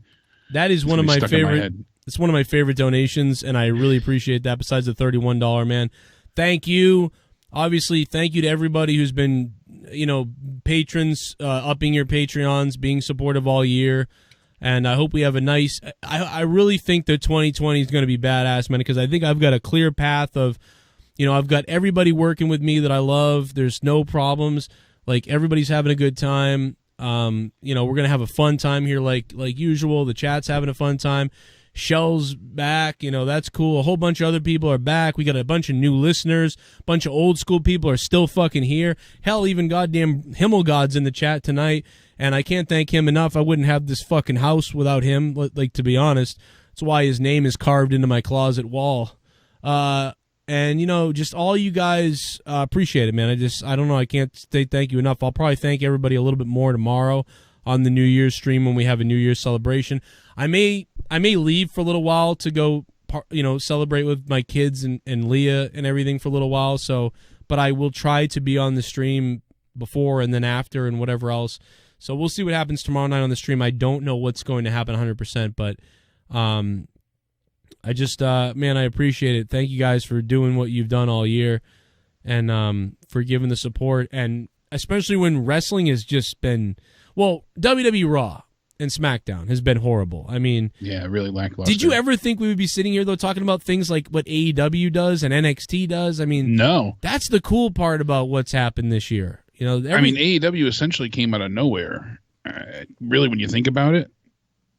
Oh, it kind of did. It was like January, like, oh, guess what's happening? Yeah, we heard rumblings, obviously, but what I'm saying is it formed very quick and started right thereafter. It wasn't a long, drawn-out process. Everything was poetry in motion, baby. It just happened, and it worked out very well. So far, so good. I'm excited to see what happens Wednesday. Especially knowing that NXT isn't doing a live show Wednesday as well. I'm really curious with the ratings. Yeah, they have all new content, but it's not live, so we'll see. I think it will still do well because I almost think. There's a lot to be interested in and check out. They're doing their end-of-year awards. They have the teams for the Dusty Classic, and they have some tape matches as well. So, yeah, man. I know I'm a Patriots fan, but I've been saying it for 8 weeks. I don't think the Patriots are going to... I'm almost guaranteeing to everybody that the Patriots will be eliminated in the wild card or the game after. The Patriots will not make the AFC Championship. I am telling you this. I can tell by watching this team. I mean, they could get maybe lucky and beat the Titans, and then they'd have to get really lucky then to beat Kansas City. They're not. I mean, the special teams is amazing and the defense is really good, but this offense and the line, and dude, it's not happening. I don't believe, man. I'm sorry. Yeah, you've been adamant about this not happening essentially. I've since never the been beginning this of the negative. season. I know I'm not negative like this. Every year I'm normally like, I don't know, we'll see. But dude, I am telling you, 50, we're getting it done. Super We Bowl always get it 52. done. We always get it done. We never get it done. Not this year, get it done. But what Troy says, "Fuck you, Joe. They're winning all." I'm of it. telling you, man, every last bit of it. I refuse to get beaten up by other NFL fans, though, because chances are your team sucks. So don't come at me with all this bullshit, because chances are you mean your the Bengals team fan sucks. giving you shit isn't? No, the Bengals fans, fuck you. The Titans, fuck yourself. We usually beat the shit out of the Titans. The Dolphins are celebrating a win. Oh, yay, we won a regular season game again. Good, you haven't won a Super Bowl in 40 fucking years, Dolphins fans. And you haven't won a fucking playoff game in like 20 years. Like, get the fuck out of here. Like, they're like, oh, yay, we won the... Remember last year? Ooh, the Miami Miracle. Well, guess what? You had the Miami Miracle. We had the fucking Super Bowl trophy, you fucks. Exactly. Go and dream of the days of Dan Marino once again. But, yeah, Dan Marino didn't win a Super Bowl, though. So what are you talking about? He didn't even win a fucking Super Bowl. Even Marino didn't win a fucking Super Bowl with his curly fucking hair. But, man, Marino was great. Best thing in his career was Ace Ventura. Sorry. But listen, so while I sit here and tell you the Patriots are not going to go to the AFC Championship, they're going to get eliminated. In the next 2 weeks, they will get eliminated. They should never have been in this position. They did it to themselves. They are a team that's hobbling into the playoffs with gunshot wounds, and I think they're going to fall on their face. And it's just the way I feel. Something's not right, and it's all on the offense. The offense is costing this team. Anyway, enough football talk. I do believe it will be the Ravens versus the 49ers in the Super Bowl. That's been my prediction. It stays my prediction. And I got a ton of respect for everybody else's teams, and you may make it. I don't know. But that's just my prediction right now. 49ers, Ravens, and the Saints and the Saints, Seahawks, maybe just trailing. But I'm going 49ers, Ravens. I don't know, man. That sounds possible for sure, so... Anyway, Bill Belichick was the priest tonight in the wedding. Yes, he was the officiator for the wedding. And what was he doing nice there? of him to stop by. Yeah, I mean, somebody always falls on their face. But yeah, it was weird. Did I Shell said that on Twitter, and I was like, my God, that is fucking it looks like Belichick's more fit, taller brother. Yeah, that's really what it does. looked like. It fit to a T. Once you said it, I couldn't unsee it. I know. Speaking of oddities, I mean, tomorrow we have Fox. They have their New Year's Eve special going on live, and we'll have. It was a taped match, but we'll have Roman Reigns taking on Dolph Ziggler as part of Fox's New Year's Eve special, hosted by the one and only Steve Harvey. Ooh. So lucky us for that. The match already happened, but, we won't spoil it here. If you can't figure out who wins, you might be on Tommy's level, but any event. I can't know because the shred of things that I'm looking for. Got to take time out, pay the bills again. I whooped Santa Claus's ass. I stunned Santa Claus's ass. Santa Claus. Hi, Santa. I stunned Santa Claus's ass. Oh, well, yeah. Bo, bo, bo, bo, bo. Think about how much better Liv's debut would have been had they put Sonya in a feud with Bayley, gave Sonya a big push, and then had Liv come out and help Sonya as her lesbian lover. This company is clueless. I agree, man. The company has lost their fucking minds. If their intention was to make her a lesbian, at least have it make sense and dude, have a good payoff. This guy's name is McBrooklyn48. That is a great name, McBrooklyn48. By the way, Did TSS really do a top 10 for JB? Did he? I'll have to check it out. I don't know if he did, but he put me in the thumbnail from my picture earlier looking drunk. If you really did that, TSS, that's fucking hilarious. By the way, TSS, man, that top 20 was epically amazing. That was... Shit was hilarious. So many great moments. Thank you, my friend. That was really fucking... He took so much time to do this, man, for everybody. Thank you very much again, TSS, for that. I've watched it a couple of times now, and there's still some moments I got to add to my own deal, but that was pretty badass. Incoming man. For you. Joe Cronin's 4th root canal says, "I'm coming for you." I don't have the money to get the root canal, so we've been through this before. Actually, years ago, I did get one because we had a good month or whatever, and I went and got one done. But problem is, I never went back for the crown because that's like another $1,300 or whatever, and I was like, no, I'm not doing that. So then 2 years later, it's fallen off. So, which is fucking, I'm an idiot, but Super whatever. Super Jet. Fucking hilarious. Vince will die in that chair. Fuck you, WWE. Oh my God, he will. Charles Wright, he probably will. The way things are going with him, he probably will die in that chair, or he'll die apparently not at the arena after. We've got a new Twitch follower. After writing it. Hell yeah! Take really. my pants off. Lana loves Big BBC. Thank you for following me on Twitch, guys. We're live on Twitch a lot. Also, I talked to YouTube. I got my connection. And Corrupted Nation is back. Oh, everything's a little good. Bit of the bubbly. That's it. Want some bubbly? Look at this stuff. Oh, a little bit of the bubbly. That's it. Right. Beat Frog Pack is back causing a mass destruction. Guess who's here? The bad boys of wrestling. Just some competition in the war destination. Not and no mercy. See, the ring is like the street. If you don't know, you better find out. That was epic. Casey is Bastion Booger. Thank you for the $3. I think we know who that is. Casey is Bastion Booger. I think so. Much appreciated, Casey is Bastion Booger. Thank you. Pour me a beer. You got Eileen Woods pouring a beer, having a subscription.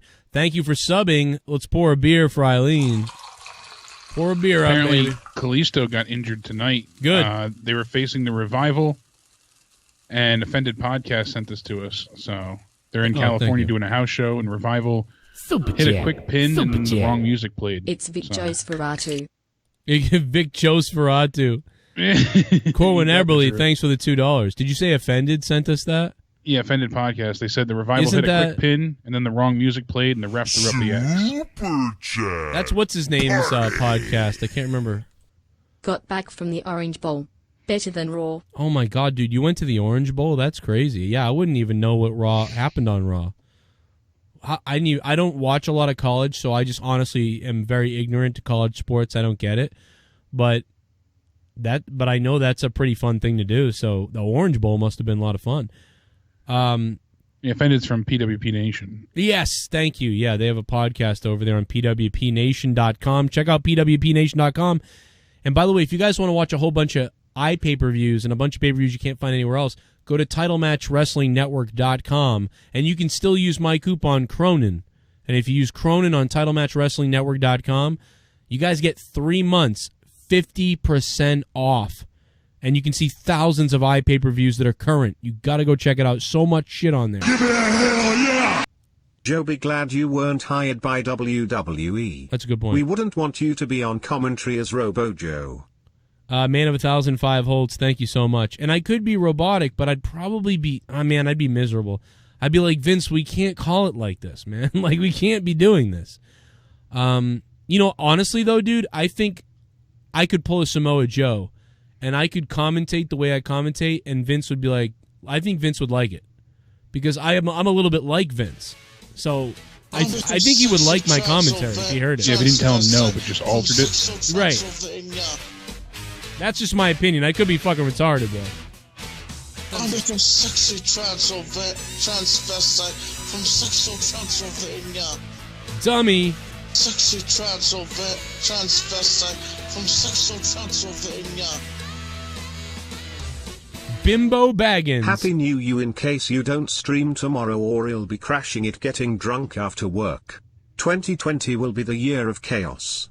Let the year of chaos begin. Yes, let the year of chaos begin. Let the year of chaos and Tommy's fat melt away off your fucking body. Bimbo Baggins, thank you for the donation, man.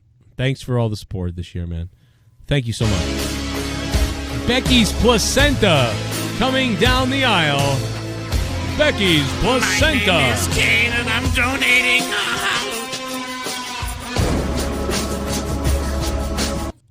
What's up, dudes? What's up? I legit was jacking off to Becky's asshole. Fuck Raw, I hate, and Joe, I might have to go blow up WWE headquarters. And Joe, where can I find the show of you saying? Who wants to go call ill fuck your ass? I always wondered where I can find it. I don't remember where that is from. I think that sound clip is from 2017. I don't know where I said it, Becky's Placenta.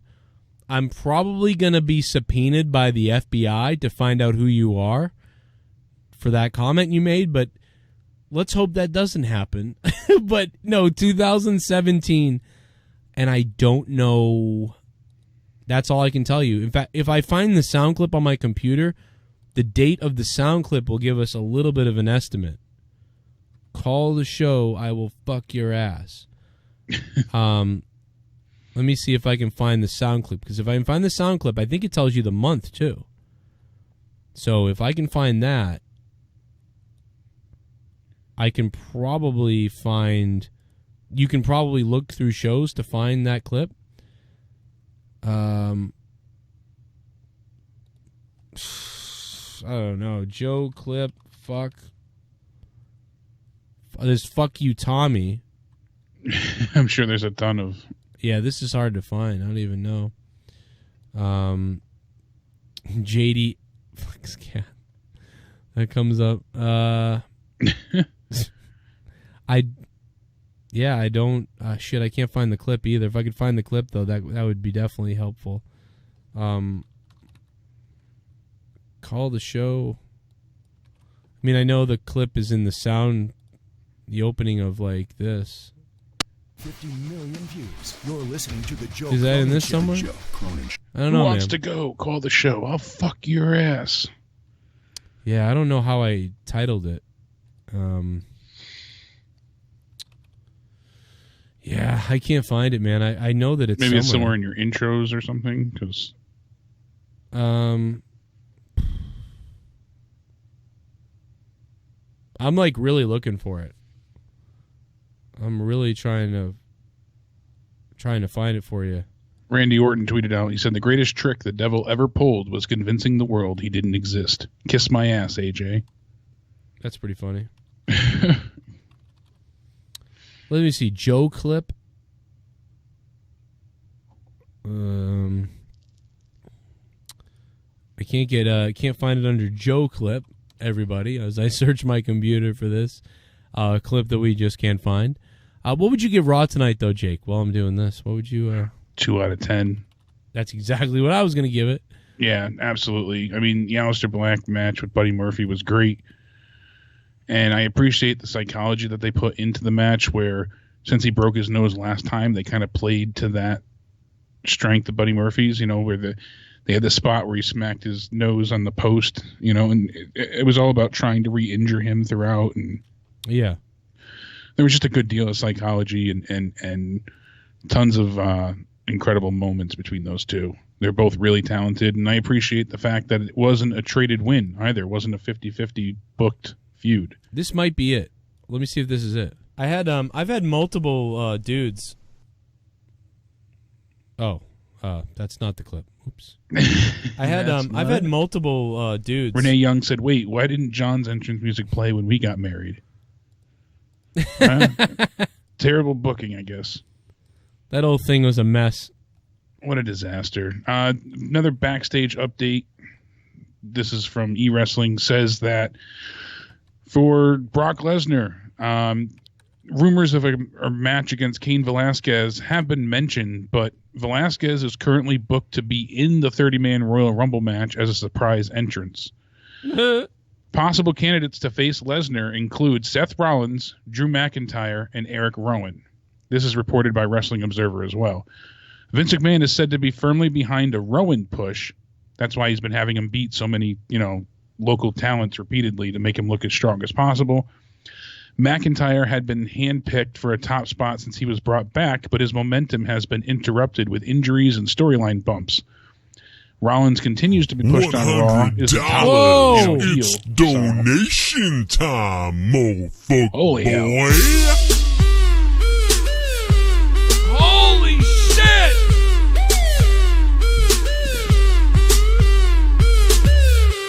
Oh my God! Happy New Year to both Joe and Jake. You're the best, and Shelly is smoking hot. Whoa, going after Shell there. Wow, NASCAR fan 8809 just dropped a fucking Hyundai bomb! Making it rain on New Year's Eve. My God, man, we haven't even gotten to the New Year's party yet, and the New Year's party is happening right now for NASCAR fan. Hey, NASCAR man, thank you so Big much, Show dude. Shake it. Look at that. Look at that ass. Look at that. Yeah. Holy shit, NASCAR. And it's funny because he's the New Year's baby there, so it works out perfect. That is funny, Jake. That's fucking funny, you know that?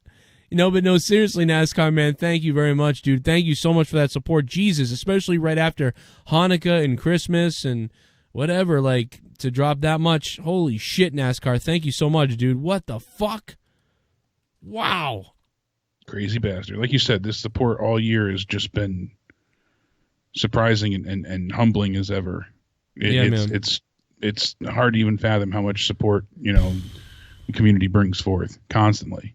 Much appreciated, man. Thank you so much, guys. Give NASCAR fans some love in the chat. Give them some lickies and love, because people like that keep me able to do what we do here. Otherwise, I'd be back to my 2 jobs working other shit. Dude, I remember when I worked my 50-hour-a-week job, I was still pumping out a lot of Patreon content. Somebody the other day was like, oh, he makes a lot of Patreon content because he doesn't have to do anything else.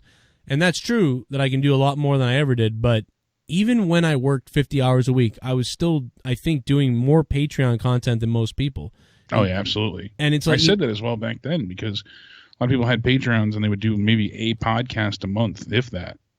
It's like, yeah, dude, it's like, you gotta bust your ass. Whoa. Holy shit.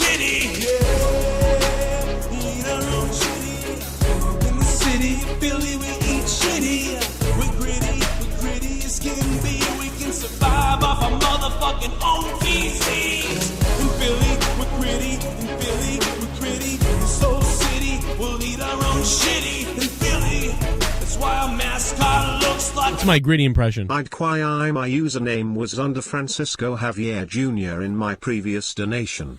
Just bought 2 tickets for Elimination Chamber PPV in Philadelphia for my younger brother, and I curious to know your and Jake's feud predictions leading up to that night. New York Giants Frank 87, thank you, sir. And sorry, I didn't know that was your other name. That's funny. Shout out to the Giants. Didn't the Giants make football news today? Didn't they fire the coach or somebody today or yesterday? Jake would know, because Jake is also a Giants fan. He took a break to eat something, it looks like, though. So my bad, Jake. I've got awful meds to take, and it just means something that. Ugh. Well, New York, man. Listen, I mean, dude, to build up to Elimination Chamber for me is like almost. Yeah, Pat Schumer's gave his final words today, and we're trying to find out who's going to replace him. Mm-hmm. So. Oh, did he got fired or stepped down? I don't know. I only saw the headline. I didn't look into it yet. I thought he got fired. But yeah, dude. I mean, what WWE will do versus what I would want to be done. I mean, that's 2 different things too. I don't know. Like, what I would want to be done is, I'm at the point with WWE where I can't even think this far ahead. Elimination Chamber is going to happen after the Rumble. So I would assume that you would have an Elimination Chamber match with, either Brock or The Fiend has to be in the Elimination Chamber. And I feel like... Yeah, an Elimination Chamber in the red light. Joey. Well, no, who's the WWE? And they did fire him. The chat did confirm. So. Okay, they fired him. I thought so. Who's the world champion? It's The Fiend and Brock Lesnar. Oh my God, I forgot, dude. Yeah. I forgot Lesnar had the world title. Yeah. Okay. We were just discussing it. I had to think too. So I think that. Well, who would be in the Elimination Chamber? You think it'll be an Elimination Chamber match to see who faces somebody? Or they said there was going to be one with SmackDown and one with NXT. That was what we had heard was going to happen. Okay. There wouldn't be a female Elimination Chamber. They wanted to showcase NXT talent, and that would also help keep the worry about Lesnar having to defend as well. So, okay, yeah, we'll see what happens. But they've done tag team Elimination Chambers. They've done the women's now, so they have multiple options to not have to include Lesnar. So, all right, so the NXT one, whatever, that doesn't matter with that. But so the SmackDown so the Fiend would maybe end up looking strong. The Fiend or someone to face the Fiend. It could go either way. See, that's what I think. I don't think the titles are going to be in the chamber this time. They'll do the NXT Championship, and maybe they'll do number one contender to face the Fiend. And I think that's when Roman will come out on top. And okay, so Roman will win to face the Fiend, and Mania. That's still my guess. And who's going to win the Rumble to face Lesnar then?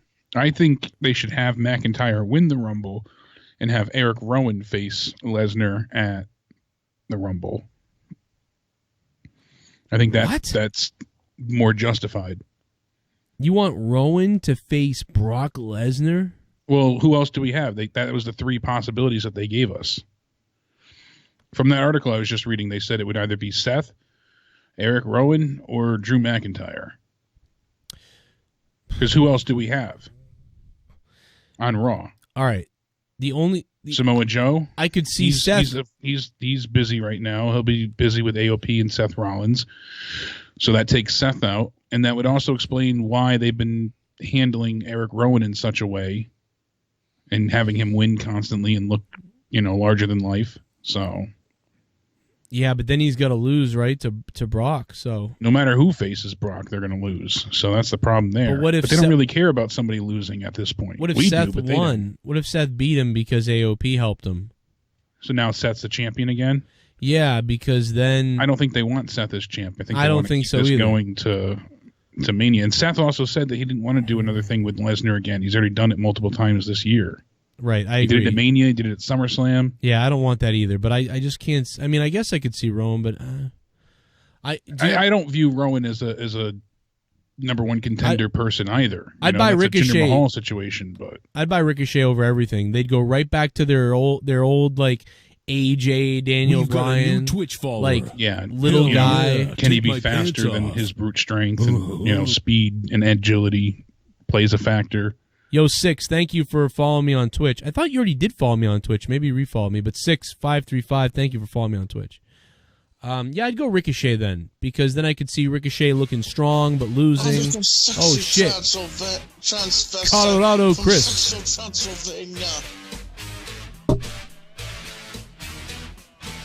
I'm looking sexy transvestite from Sexo Transylvania. Sexy transvestite from Sexo Transylvania.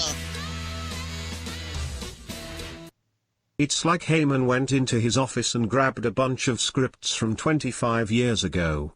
I am tired of them saying their first title in WWE figured after SS they would recognize NXT. Go get M. Sonya. Put on your strap-on and bend those old white guys over. Oh my God, Colorado Chris. Yeah, it's like they revamped all these old fucking scripts and whatever, and then they did it worse. But typical Colorado Chris, thanks, man. You may be onto something. NASCAR fan is looking like he's taking home that digital JCS championship tonight. NASCAR fan 8809. I really appreciate that bomb drop of $100. Right before we celebrate Christmas Eve, fucking Christmas Eve, New Year's Eve tomorrow. Thank you for that, my friend. I guess me and Jake did a podcast. It's up on Patreon. If you haven't become a patron, check out Patreon if you guys want to support over there. Plus, you get 30 hours of bonus content a month, and I hope you enjoy it. I hope you check it out and whatever else. I do want to shout out Real Dick Fish, who became a $5 patron. Mike T, who became a $25 producer. We'll get his name added to the list by tomorrow. Will be up there. Tony Diesel became a 105 patron. Wow. Gabe became a $1 patron. Thank you to him. Obsidian 6 became a $10 VIP, and Sam Morgan a $2 one. Thank you all for becoming patrons. Me and Jake have a 40-minute podcast up from earlier. We talked a lot about Xbox, PlayStation, some of the new stuff, and then some other things, plus the questions that you guys had for us in time before we recorded the podcast. Jake, give me your final thoughts, man, as we're up against the time tonight, I suppose, on Raw, I guess. Is there anything we didn't hit you wanted to hit? We pretty much covered everything. I mean, they are in dire straits as far as so many things go. They really, really, really need to go ahead and just start over with creative. I mean, it's so bad. They get these simple ideas, and then they just, instead of taking the simplest option or route every time, they just bash your brain into the wall with the most convoluted, ridiculous, overstuffed, filled to the brim nonsense. Yeah. Some things just work because it works. Just let that happen. Just let it happen naturally. But instead, they have to just throw more people into it or try and justify things that don't matter. And it becomes nonsense. Instead of explaining something originally, they just let it go to hell. And I don't know why they decide to do that. Yeah, I don't get it. Let's take one call before we go. Before I let Jake go, I'm going to take one call. And then I will take a couple calls real quick on my own. Who did I take? 713 or unknown caller? Maybe I hit the unknown. Unknown, hello. Maybe I didn't get it. Maybe it didn't work. Maybe the calls aren't working right off the bat. Yeah, nothing on my end. My bad. I thought it was working. Anyway, Jake, that's about it, man. I'm going to take calls. I'm going to take some calls real quick, and I'll let you go, and I will see you. Do you want to call up? Well, you're probably busy with family, but if you get any time, hit me up tomorrow for 20 minutes or whatever. Yeah, absolutely. Come on the stream. Come on Throwdown for a few. I'm sure I'll be live celebrating the New Year thing. And yes, indeed. I will be there at some point. I will drop in. All right, awesome. Yeah, just hit me up, bro, anytime or in the day if you want to do a little podcast, whatever. Just let me know. I will indeed. I don't think we're doing anything much because Danny's sick, so we'll find out. Everyone's goddamn sick, dude. I feel so lucky I haven't gotten Courtney was sick, and now that Danny's sucks. sick again. It kind of avoided me, thankfully, but we'll see. I hope they get better, we'll man. that lasts. I haven't had a flu shot in 7 years. I have to get it every year. I mean, that's different. I haven't had the flu in 7 years. I had the flu. Thankfully. I think I had the flu. Maybe it was 6 or 7 years. 6 years ago, I had the flu. Whenever it was, though, I got the flu shot right after it, I think, and then that was it. I didn't get it again. It's just coincidence. I haven't really had the flu. Hope I don't get it. Yeah, hopefully not. Gravy, like I said, was there tonight. He said all they did was throw cake after Raw went off the air, and him being there, he gave it a 2 out of 10. I retweeted that. That's crazy. Gravy, I miss playing PUBG with you. Fuck. We got to do it up again some night. Really. Crazy bastard. We got to do it, man. We got to get Jake. We got to get D-Moon. Happy New Year's Eve. Now it's actually New Year's Eve itself. Yeah. Passing through on the East Coast. But if I, don't see anybody that's in the chat now, have a great ending to 2019. We'll see you all for 2020. And I will talk to everybody and see you all for the JCS 2019 Go to Hell, Enter a New Decade stream tomorrow. So it'll be a good time. Everybody make sure you tune in on the Corrupted channel. Yeah, I'll be live on Corrupted Nation tomorrow night with the New Year's Bash. So come on over and let's have a wet one. Thank you, Jake. Good night, my friend. I'll talk to you soon, man. All right, stay sexy. Kisses, baby. Mwah. For the rest of you who have been waiting to take calls all night, there's a glitch with Skype where we can't take calls for some reason with Skype numbers. We can only take Skype callers. So if you have a Skype name, you can call from your Skype and we can have you on the show. But if you don't have that, we can't take phone calls. I don't really understand why. So whatever. I don't know why. But open phone lines now. What do you think about Raw? I got about a few minutes left, a little bit of time left. Let's rattle through some of your guys' stuff. 210's on the phone. Hello. Sorry about that. I was just my bad. Hey, Joe Cronin, what's up, man? My name is Jurgen, first time caller, man. How you doing? Hey, dude, what's going on? Yeah, how are you? I'm good. I'm just, I'm mad with WWE. I've been a fan for a very, very long time, since '95. Right. And I'm just, what the fuck is going on? And what a time to start, too, 1995. That was when I was 10 and I was thinking, wow, this is getting bad. And you became a fan then. It's kind of funny. It's come full circle for you. Yeah, true. No, it's just, I'm mad because this whole Lana Rusev bullshit is just, what was the point of all this? Seriously, what was the point of all of this? And then they ruined Liv Morgan, literally ruined her. She got buried already. Yeah, we thought it was bad that she was doing the gimmick she was doing, and then she blew the whole thing to come out and be a lesbian, and nobody bought this. Yeah, exactly. Why? Exactly. Why wouldn't she come out so many other times to be like, stop kissing her, I love her? Yeah, and the only thing what really makes me mad is that I love Aleister Black, Buddy Murphy. That was an awesome match, but it wasn't enough to save the show. Bro, forget all of this stuff. We gotta fucking get you some batteries in that fucking smoke detector. I mean, like, come on. Come on, dude. You're gonna go up in a fucking blaze and not know it. Exactly. I'm not. You're not wrong. And the other times where they have talent, where they're not even using properly at all on SmackDown and on Raw. They're not using the talent that they have, and yet they want to still keep calling up people from NXT. Yeah, I mean, it's like we love people from NXT. They come up, and 70% of the time, it's a lot worse than they were in NXT. And it's like I almost wish they wouldn't call people up because they're so much better in NXT than when they come to the main roster. Almost everybody is, man, and I appreciate the call. Phone lines are open. Somebody else want to get a chance to call and say something? Let's get you over here. Spaz Phoenix wants to talk. Spaz Phoenix, I'm calling you now, brother. I'll give you about 1 minute, man. Spaz Phoenix podcast on Spotify. Here he is on the phone with us now. Spaz Phoenix, you got 1 minute. Go, my friend. What's up? What's going on, man? I'm drinking a beer, and I'm feeling a little buzzed, and it's not even New Year's.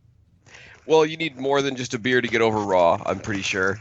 Yeah, man, there's no doubt about that. No doubt. I just want to get your quick thought on something really quick, because I'm at the point now where, like, wrestling's either, like, occasionally really good or it's shitty and you laugh. Like, you go way back to, like, Sheamus and Daniel Bryan at WrestleMania, like, forever ago, where everybody else was all upset and I just laughed. But I wanted to get your thought, because my thought is that WWE's got this ridiculous pattern right now where, like, we have no story, we have no shows, we have nothing to look forward to week, but we still manage to get to pay-per-views with matches that we want to see. We want to see Becky versus Asuka. Styles versus Orton will be okay. Daniel Bryan versus Wyatt, they'll go in and ruin each other. And the Rumble, no matter who wins and how shitty it is at the end, the Rumble is still something you look forward to. Yeah. So at what point do WWE just get to a point where it's like they just do the pay-per-views and just give up on the weekly shows?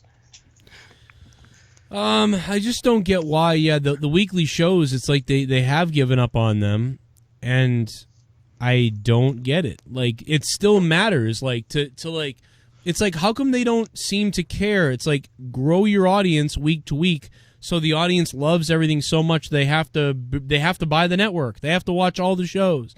Why is the mentality like, oh, whatever with the weekly shows because the network and we don't have to sell the big pay-per-view?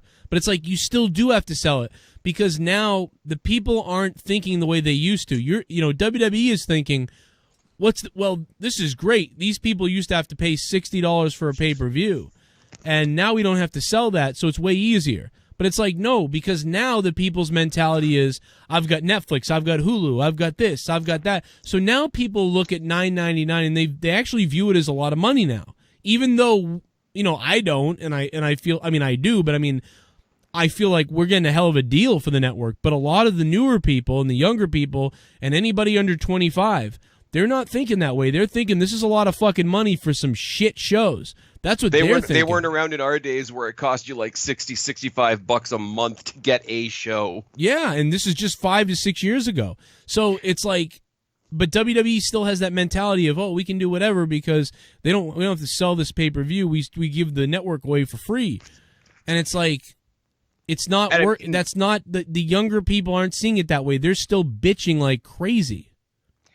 And there's not, and I will say, like, and this is not like I'm some super unique thing, but I reached my point like way back in like the height of the John Cena overpush, where I like lost my mind and like did all kinds of rants and shit. So I'm at the point now where either, like I say, you get a couple of things that are really good and you can enjoy the couple of things that are really good, or what happens is you get something really, really crap. Mm-hmm. And then I turn off Raw, I turn on your show, I watch you lose your mind, and it's amazing. I watch OKFabe, I watch the guys over at Wrestle Culture, for example. I watched JD before I realized he was retarded. Oh my god, I like JD, but it's funny. I used to just tune in to watch that guy have an aneurysm. It was fucking like, it was like mental instability on replay. It's great. Liv Morgan is a fucking cunt. Now she's a lesbian. Suck me off. Well, I think that's how the guy hates. I said it in the chat, and I'm not going to derail this too much. I had the guy literally threaten me over Twitter. What? Because I happened to defend something a couple years ago, like in the women's division, because I'm a fan of the women's division, mostly NXT, Raw. But because I dared defend the women's division, the guy made up some story that I threatened his grandfather. I'm like, no. I think somebody else did, but it sounds like he blamed you for it. But yeah, I don't want to bash. No, JD's a weird dude. He is totally weird. But we did come together because literally our fans were like, you guys should do a show, because like that's the reason why me and JD did a show, is because his fans were like, have you heard Joe Cronin? Because you guys are like fucking brothers. Like so because I mean cards on the table. I found you and Jake through listening to OKFabe. OKFabe's come like way back in the day and done stuff on my channel, and the community is a community, but then you got people that want to do their own thing. But my point is, like,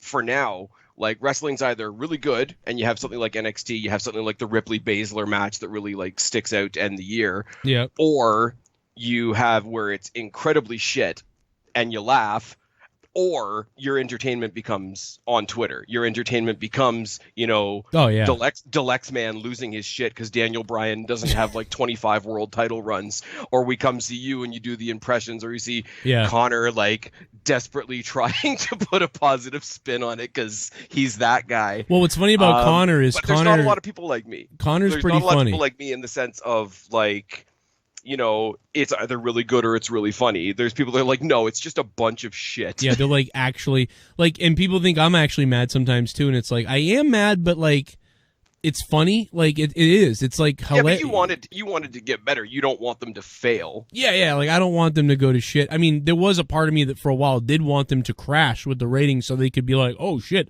I guess we got to do something different. And but that's not wanting them to go out of business. That's wanting them to have a wake-up call. Oh, yeah, because, I mean, dude, I rooted so hard for WWE against WCW back in the day, and I've just always been a WWE guy since 1987. So it's like... And see, that's the funny thing too, is the way other people interpret the way you do things, especially on YouTube and podcasts and etc. People will assume that because you like something, you hate something else. Like, you've seen my first of all, I should say thank you for letting me shamelessly plug my podcast. Oh yeah, dude! Show. If you drop $5, you can say whatever you want. If people if you're in the chat, like someone's in the chat just spamming their shit who doesn't do anything, that's weird. But like, if you drop $5 and you drop like, hey, by the way, here's my Twitter, or by the way, here's my Instagram, or by the way, that's totally cool. Anybody that donates. Oh yeah, but you and Jake have gone. I'm sorry, at least in my opinion, you guys have gone above and beyond to sort of give me a shout out, and you've had a lot of nice things to say about me, and I really do appreciate it, and I have the chance to say that now. But my podcast is mostly NXT reviews, and people think, oh well, all he talks about is NXT. He must hate AEW. It's like, No, I just like NXT a bit more. I might take some shots at AEW because their fans are obnoxious. Yeah. Well, and I think they have what I call Buck syndrome. Like, I have absolutely no interest in the Bucks, right? But their fans are so bad that it makes it hard for me to be a fan of them. Now, AEW as a whole kind of has Buck syndrome. You know, and I agree with you. There's a lot of guys that are intolerable. I think it's half the fans. I think the other half is fine, but I agree. And I think some of the WWE fans are like that too. So there's a side to both, because I've seen it. I've been yelled at by NXT fans and by AEW fans. And I'm like, you guys can't have it both ways. I'm literally just giving you my opinion. Sometimes I like one show better than the other. It doesn't mean I'm a full mark for either one. I've always been an NXT guy, so why would I hate them all? I don't hate either one. I'm giving them like 6s, 7s, 8s, 9s, and 10s. I'm not giving them 5s, 4s, 3s.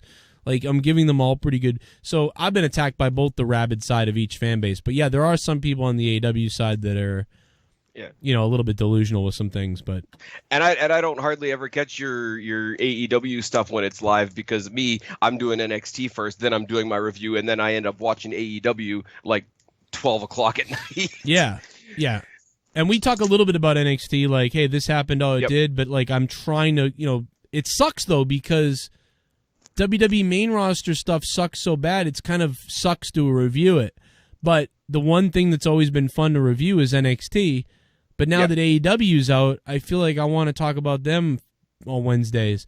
So, well, they're the big new shiny thing, and that's not even necessarily a bad thing. But it sucks that I have to miss out on, like, I desperately wish it was Thursdays so I could do each show individually. Or not even like, okay, as much as everybody has their fun with the Wednesday Night War, and the Wednesday Night War, it's fun. I remember the Monday Night War back in the day, Roddy Raw. But how awesome would it be if NXT ran from like 7 to 9 and AEW ran from like 9 to 11? Yeah, that'd be really fun because realistically, that's what everybody's doing anyway. Yeah, it would be something where we could go live literally with a split screen of NXT AEW and then live like NXT AEW review, and then it would be a big show and we'd be comparing things like in a way. And I know that some people have said like, I'm not going to compare the shows, I'm going to give them each, but it would be fun to do that live after it. I don't know, I'm starting to chart out the ratings and just spitting out a ratings chart every week just because it's fun. And I mean, I'm on the NXT side, and the NXT side's lost a bunch. Oh yeah, I mean they won last week. Yeah, they've been back and forth. It's kind of interesting. It's a little interesting. It's nothing cutthroat or crazy or like where I feel like I need to flip the channels. I'm not doing any flipping of channels or anything, but it's interesting. The funnest thing, funny enough, I thought the funnest thing would be to flip back and forth or to what are they doing, But the funnest thing has actually been waiting for the ratings to come out the next day. That's been the thing that's fun. Oh, I just meant that they won last week because there wasn't an AEW show. Oh yeah, it was. Oh, I get the joke. Yeah, 800,000 to 0 or whatever. Yeah, yep. I get that. It went right over my head when you first said it though.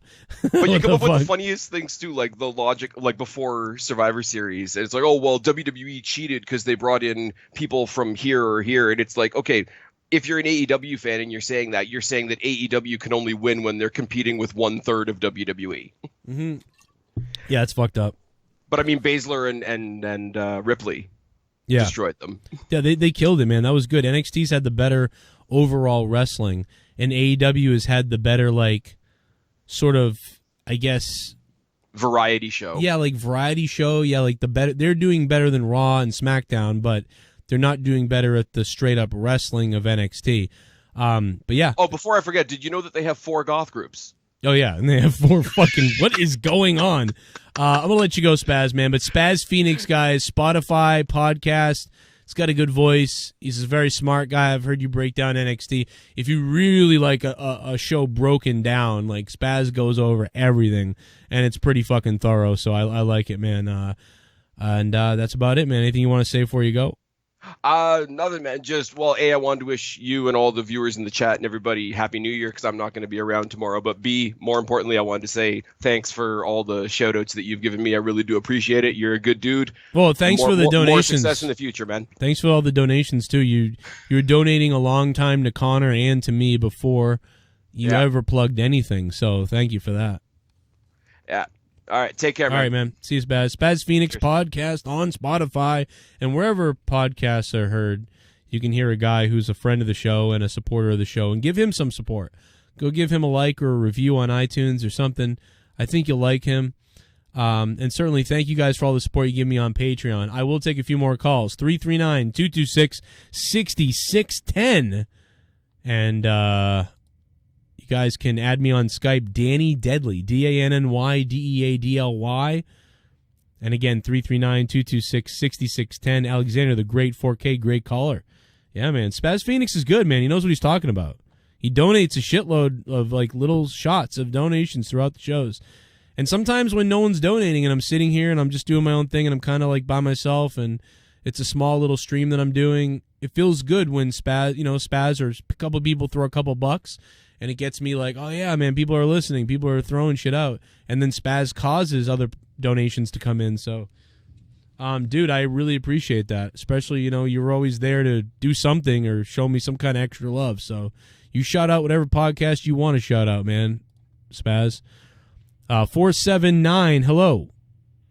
Hey, Joe, this NASCAR fan. How you doing, brother? Oh, shit. Speaking of it, NASCAR, what the frig, bro? Happy New Year. Almost. Hey, Happy New Year, brother. How y'all doing this evening after this crappy-ass brawl we just had to witness? Dude, it got worse and worse to me. And just, again, the theme of the show was plot holes and horrible scripted promos. Well, it's the same shit, rinse, repeat we get every week. The first 40 minutes is good, hook us in, and the next 22 hours, 20 minutes is going to be crap. Yeah. It's pretty much what it was. Yeah, man, it was disappointing. Luckily, I had about 5 cups of coffee, so I was ready to go. I had about 10 Red Bulls earlier today, so well, I dude, hope I can get to sleep after watching that shit. My wife was like, that much. My wife was like, what are you doing? Like, why are you drink? Like, is that your 3rd cup of coffee? I'm like, yeah, because I will. I swear to God, 1 cup, I will still fall asleep during Raw. I've done it before. It was one night where privately, oh my God. Dude, I messaged Jake one night privately, and I said, hey, I passed out for 40 minutes. I hope you saw what happened. Like, Jake is. What did Jake say? What did Jake say? When he goes, yeah, I saw it all. I got you covered. I'm like, thank God you do, because. I mean, and that's sad because I'm watching it like with my eyes like wide open like an owl because I'm taking it seriously. Like, this is my fucking job to do this. I better know what's going on. And I got my eyes wide open and I got a notepad and I passed out. Jesus. Like, what the fuck? Hey, it's not hard to do. It's not hard to do, brother.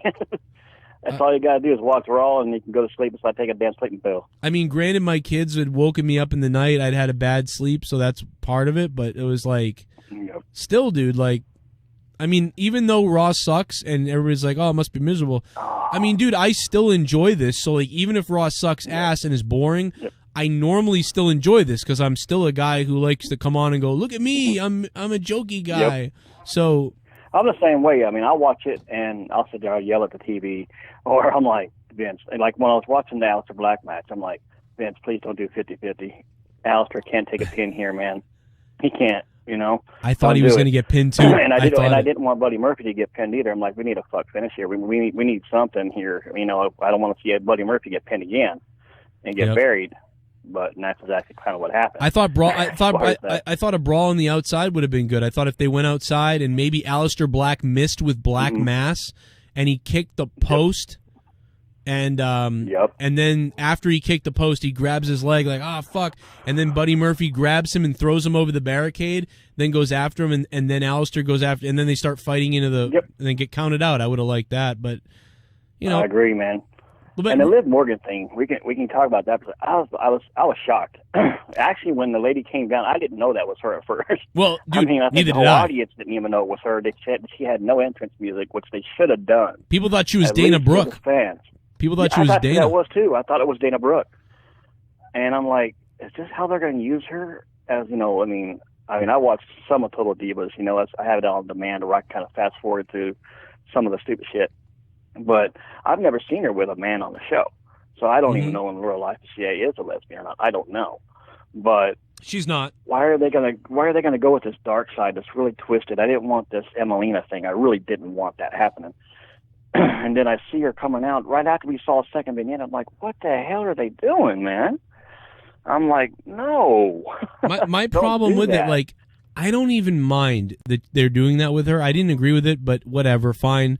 Her acting was really good, I thought. But yeah, why? I agree with that. Why?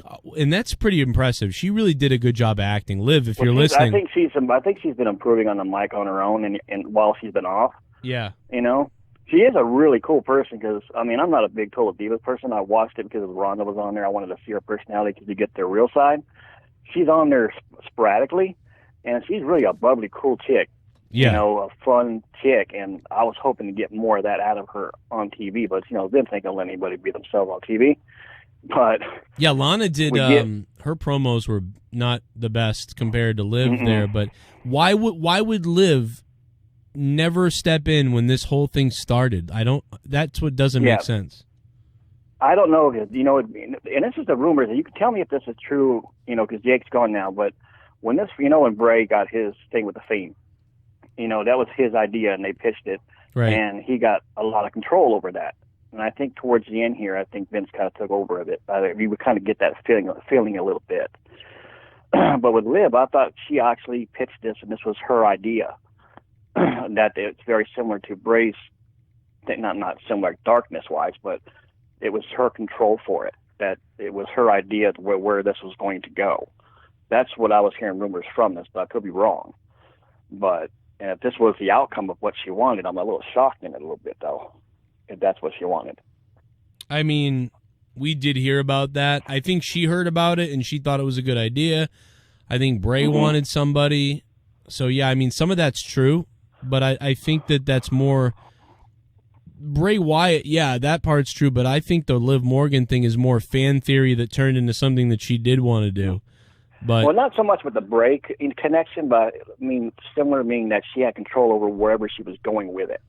You know, that Vince gave her control over this idea of this change when she originally did it. I actually thought she was going to be going after Charlotte, you know, because that was the last match she had before she said that she was going to change herself, remember? And I thought that would be a build because Charlotte really has nothing, you know? And they went with this Lana where that just caught me totally off guard tonight. I was like, wow, okay. But I know it upset a lot of fans because it's not the. I don't think it was the right way to introduce her though. That way. Yeah, this was a bad. I would have been fine if they brought Liv in. Maybe I would have liked what they did, but like you said, or wait for the Rumble, you know, to do it. Yeah, that would all that stuff would be great. But this was like, it's like they jumped the gun. They were like, "What do we have? Oh, Liv, you're going to be a lesbian," and like they clearly threw this all together randomly. Oh, that had to be all Vince. That had to be all Vince, man. Yeah. All of a sudden to throw that at the last minute. They said it's the last show before the new year. We're packaging Liv. Let's just throw her out there in the middle of this wedding. I mean, you know Vince. He does things last 10 minutes of the show. And I don't know. I was shocked in it because you just had a vignette. And it said to be continued again. And boom, here she's out of here out of nowhere appearing on the show. And I don't know. It wasn't a good shock in my opinion. They could have done better. But hey, we're talking about Vince here, and not Triple H with NXT. Yeah. You know? Well, it is.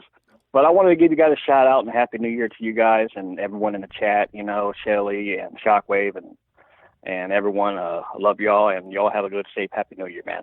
Hell yeah, man! Appreciate it. Thank you so much for all the generosity, man. That's impressive. Hey, you're welcome, shit. Man. You do that. You all deserve it, man. You work hard for it. Thank you, man. Thank you. NASCAR fan, have a good night. I'll see you tomorrow, maybe. You too, brother. Bye. Good night. Good call. Good stuff from NASCAR. I got to run, so I'm going to play these donations, pay some more bills here. Leah is upstairs, and she's like, "Where are you? I'm drinking wine." So you know what that means. I got to get the fuck out of here, guys. I got half-naked woman upstairs. Here we go. I'm about to get it, man. Here we go. About to get it, man. Here we go. NASCAR fan, the top donator. Just sent you WWE clip after Raw Lana facial cream pie. OMG, must create a new donation for this. Oh my God. You know what, Haskell? I just saw your tweet, dude. I haven't watched it yet, but I am going to watch it after this.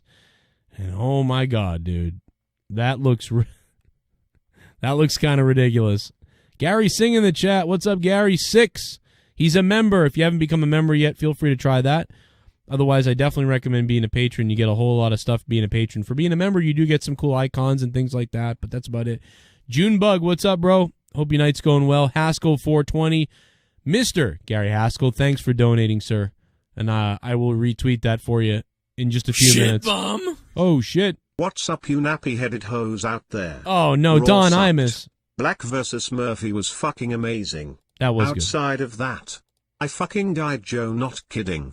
I fell asleep during Charlotte and Natalia. Whoa. I just woke up 17 minutes ago. I fell asleep with a hot dog in my hand. Well, Don Imus, first of all, Don Imus, thank you for becoming a $5 shitbum, Don Imus. And I know that you're dead, Don Imus, and I really respect everything you've ever done, but we do have a brand new song for you, Don Imus. Rest in peace, Don Imus. Don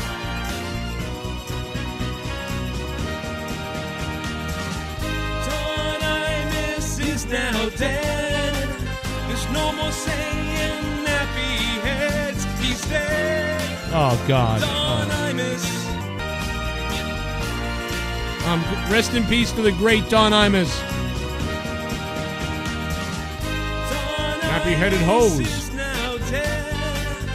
He's in the grave and he's dead. No more nappy-headed hose.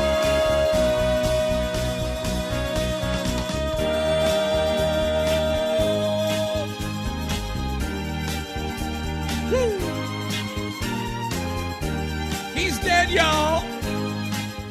The old cracker ass is dead, motherfucker. Oh, come on. You would really do that.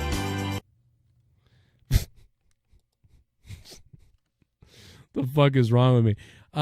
Everybody, I will see you guys all tomorrow multiple times throughout the day. I'll have some, if you didn't see Monetize This last week, we had a big tribute to Don Imus. Also on Corrupted Podcast. I hope you guys check out Corrupted Podcast on Patreon. Check out the podcast I did with Jake DeMarco on Patreon. Check out me and my wife's podcast coming out tomorrow or the next day, Till Death Do Us podcast on Patreon. And tomorrow night and tomorrow at some points, especially the night, I will be live with Tuesday Night Throwdown. Tuesday Night Throwdown on my other YouTube channel, which is Corrupted Nation. I will see you over on my other YouTube channel. All my YouTubes, all my Twitters, Facebooks, Patreon, T-shirts, everything else where you guys can see me, support me, or see the social media that I'm on and everything I do is all down below. Instagram, all that bullshit. The links are all down below. Go follow me everywhere. Facebook, Instagram, Twitter, fucking just everything. Just go do it. Patreon. There's free shit on Patreon too. So if you're a patron or you want to follow me on Patreon or try it out, there's a bunch of free shit there too. I don't know what else I have to do to get you to go over to my Patreon because we need your fucking support to keep the show going, and there's a bunch of shit on my Patreon. There's a bunch of podcasts you can download in audio form and video and behind the scenes and angry shit not heard on YouTube, and it's all on my Patreon. Patreon.com/Joe Cronin Show. What the fuck are you waiting for? It's fucking 405 patrons. 405. We should have 800. We should have 800 sexy patrons. We should have 800 people sucking and fucking and fondling each other on Patreon. The Harsh Truth is in the chat. What's up, Harsh Truth? How you doing, man? Good stuff on Drew's show the other night. But no, we have so much shit. We have so much sexy stuff and behind the scenes and uncanny and uncandid and uncultured, swiny, nasty, naughty talk. You wouldn't believe it. Your insides will explode with an orgasm when you go to my Patreon and you see the shit that you can't see on YouTube that makes you hard and horny and wet and raunchy and rabid and flustered and fucked. And it's all on my Patreon. Shireen Hines, thank you. Or Hines. I'm sorry. Hines. I'm sorry. I fucked it up. Shireen, what's going on? Thanks for subbing to the channel. Much appreciated. You got to check out my Patreon. There's so much shit going on here. It's almost goddamn unbelievable. And there's 405 people on there, and there's so many more coming. And there's so much more going on. Jake DeMarco's going to expose himself there, buddy. Unknown caller, hello. Hey, Joe, what's up? What's going on, man? Nothing. I just want to say Happy New Year. Happy New Year. I had a question. Yeah, sure. About Lana's segment today. Didn't that look like Tarr when she had the blackface on? Oh, Drew's wife? Oh, you son of a bitch! Oh, God, no! You piece of shit. All right, guys. Good night, everybody. My name is Joe Cronin. Ladies and gentlemen, the new Christmas remix by S. Dollar. That's right. S. Dollar with a remix on Christmas, and then threw me the track randomly to say some shit on it myself.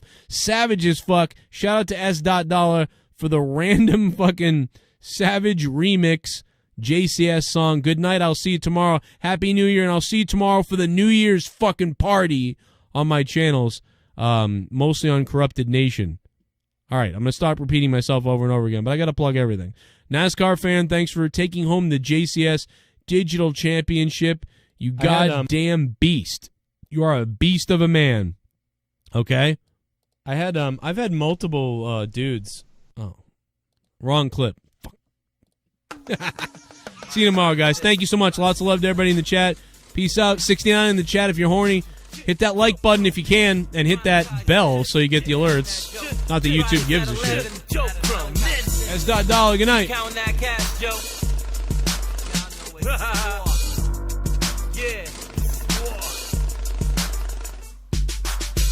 Yeah, let me start with saying this. You wanna mess with Joe? You must have a fucking death wish to get wrapped up, take mouth tossed in a ditch. I don't give a fuck, dumb fuck, you know what time it is. That's that homie, yeah, the road it gets lonely. All these fake fucks acting hard, trust me, they are phonies. And this other fucking faggot, he reminds me of a maggot. If I ever see the cake boy, I'm turning him into a faggot. I'ma keep my balls sagging, that's that, I keep it hanging. Whipping it up, movie you're making, spitting five up in Jamaican. Could care less about your stories and the way you talk is boring. 20% of them in the jazz, getting drunk or doing Tony. Tell that faggot's got come here, boy, nibble on the cop. Tell that faggot, young Republican, I see him's getting shot. And for everybody, yes, you know we ain't gonna make it pop. It's just a matter of time, we're all gonna be sitting at the top. Play a what? Yeah, everybody love Joe Cronin, but before the fame, nobody ever noticed. Nobody. Now he's on top, where he belongs, making shows almost every night, hours long, drinking whiskey and always banging songs. Joe's got a following that you could not clone, so tune in almost every night and get ready, hope you're ready for a fight. I try and give this man a chance, but man, he absurd, and I don't gotta say much, man, only one word. You a fake, running, telling like the Jake.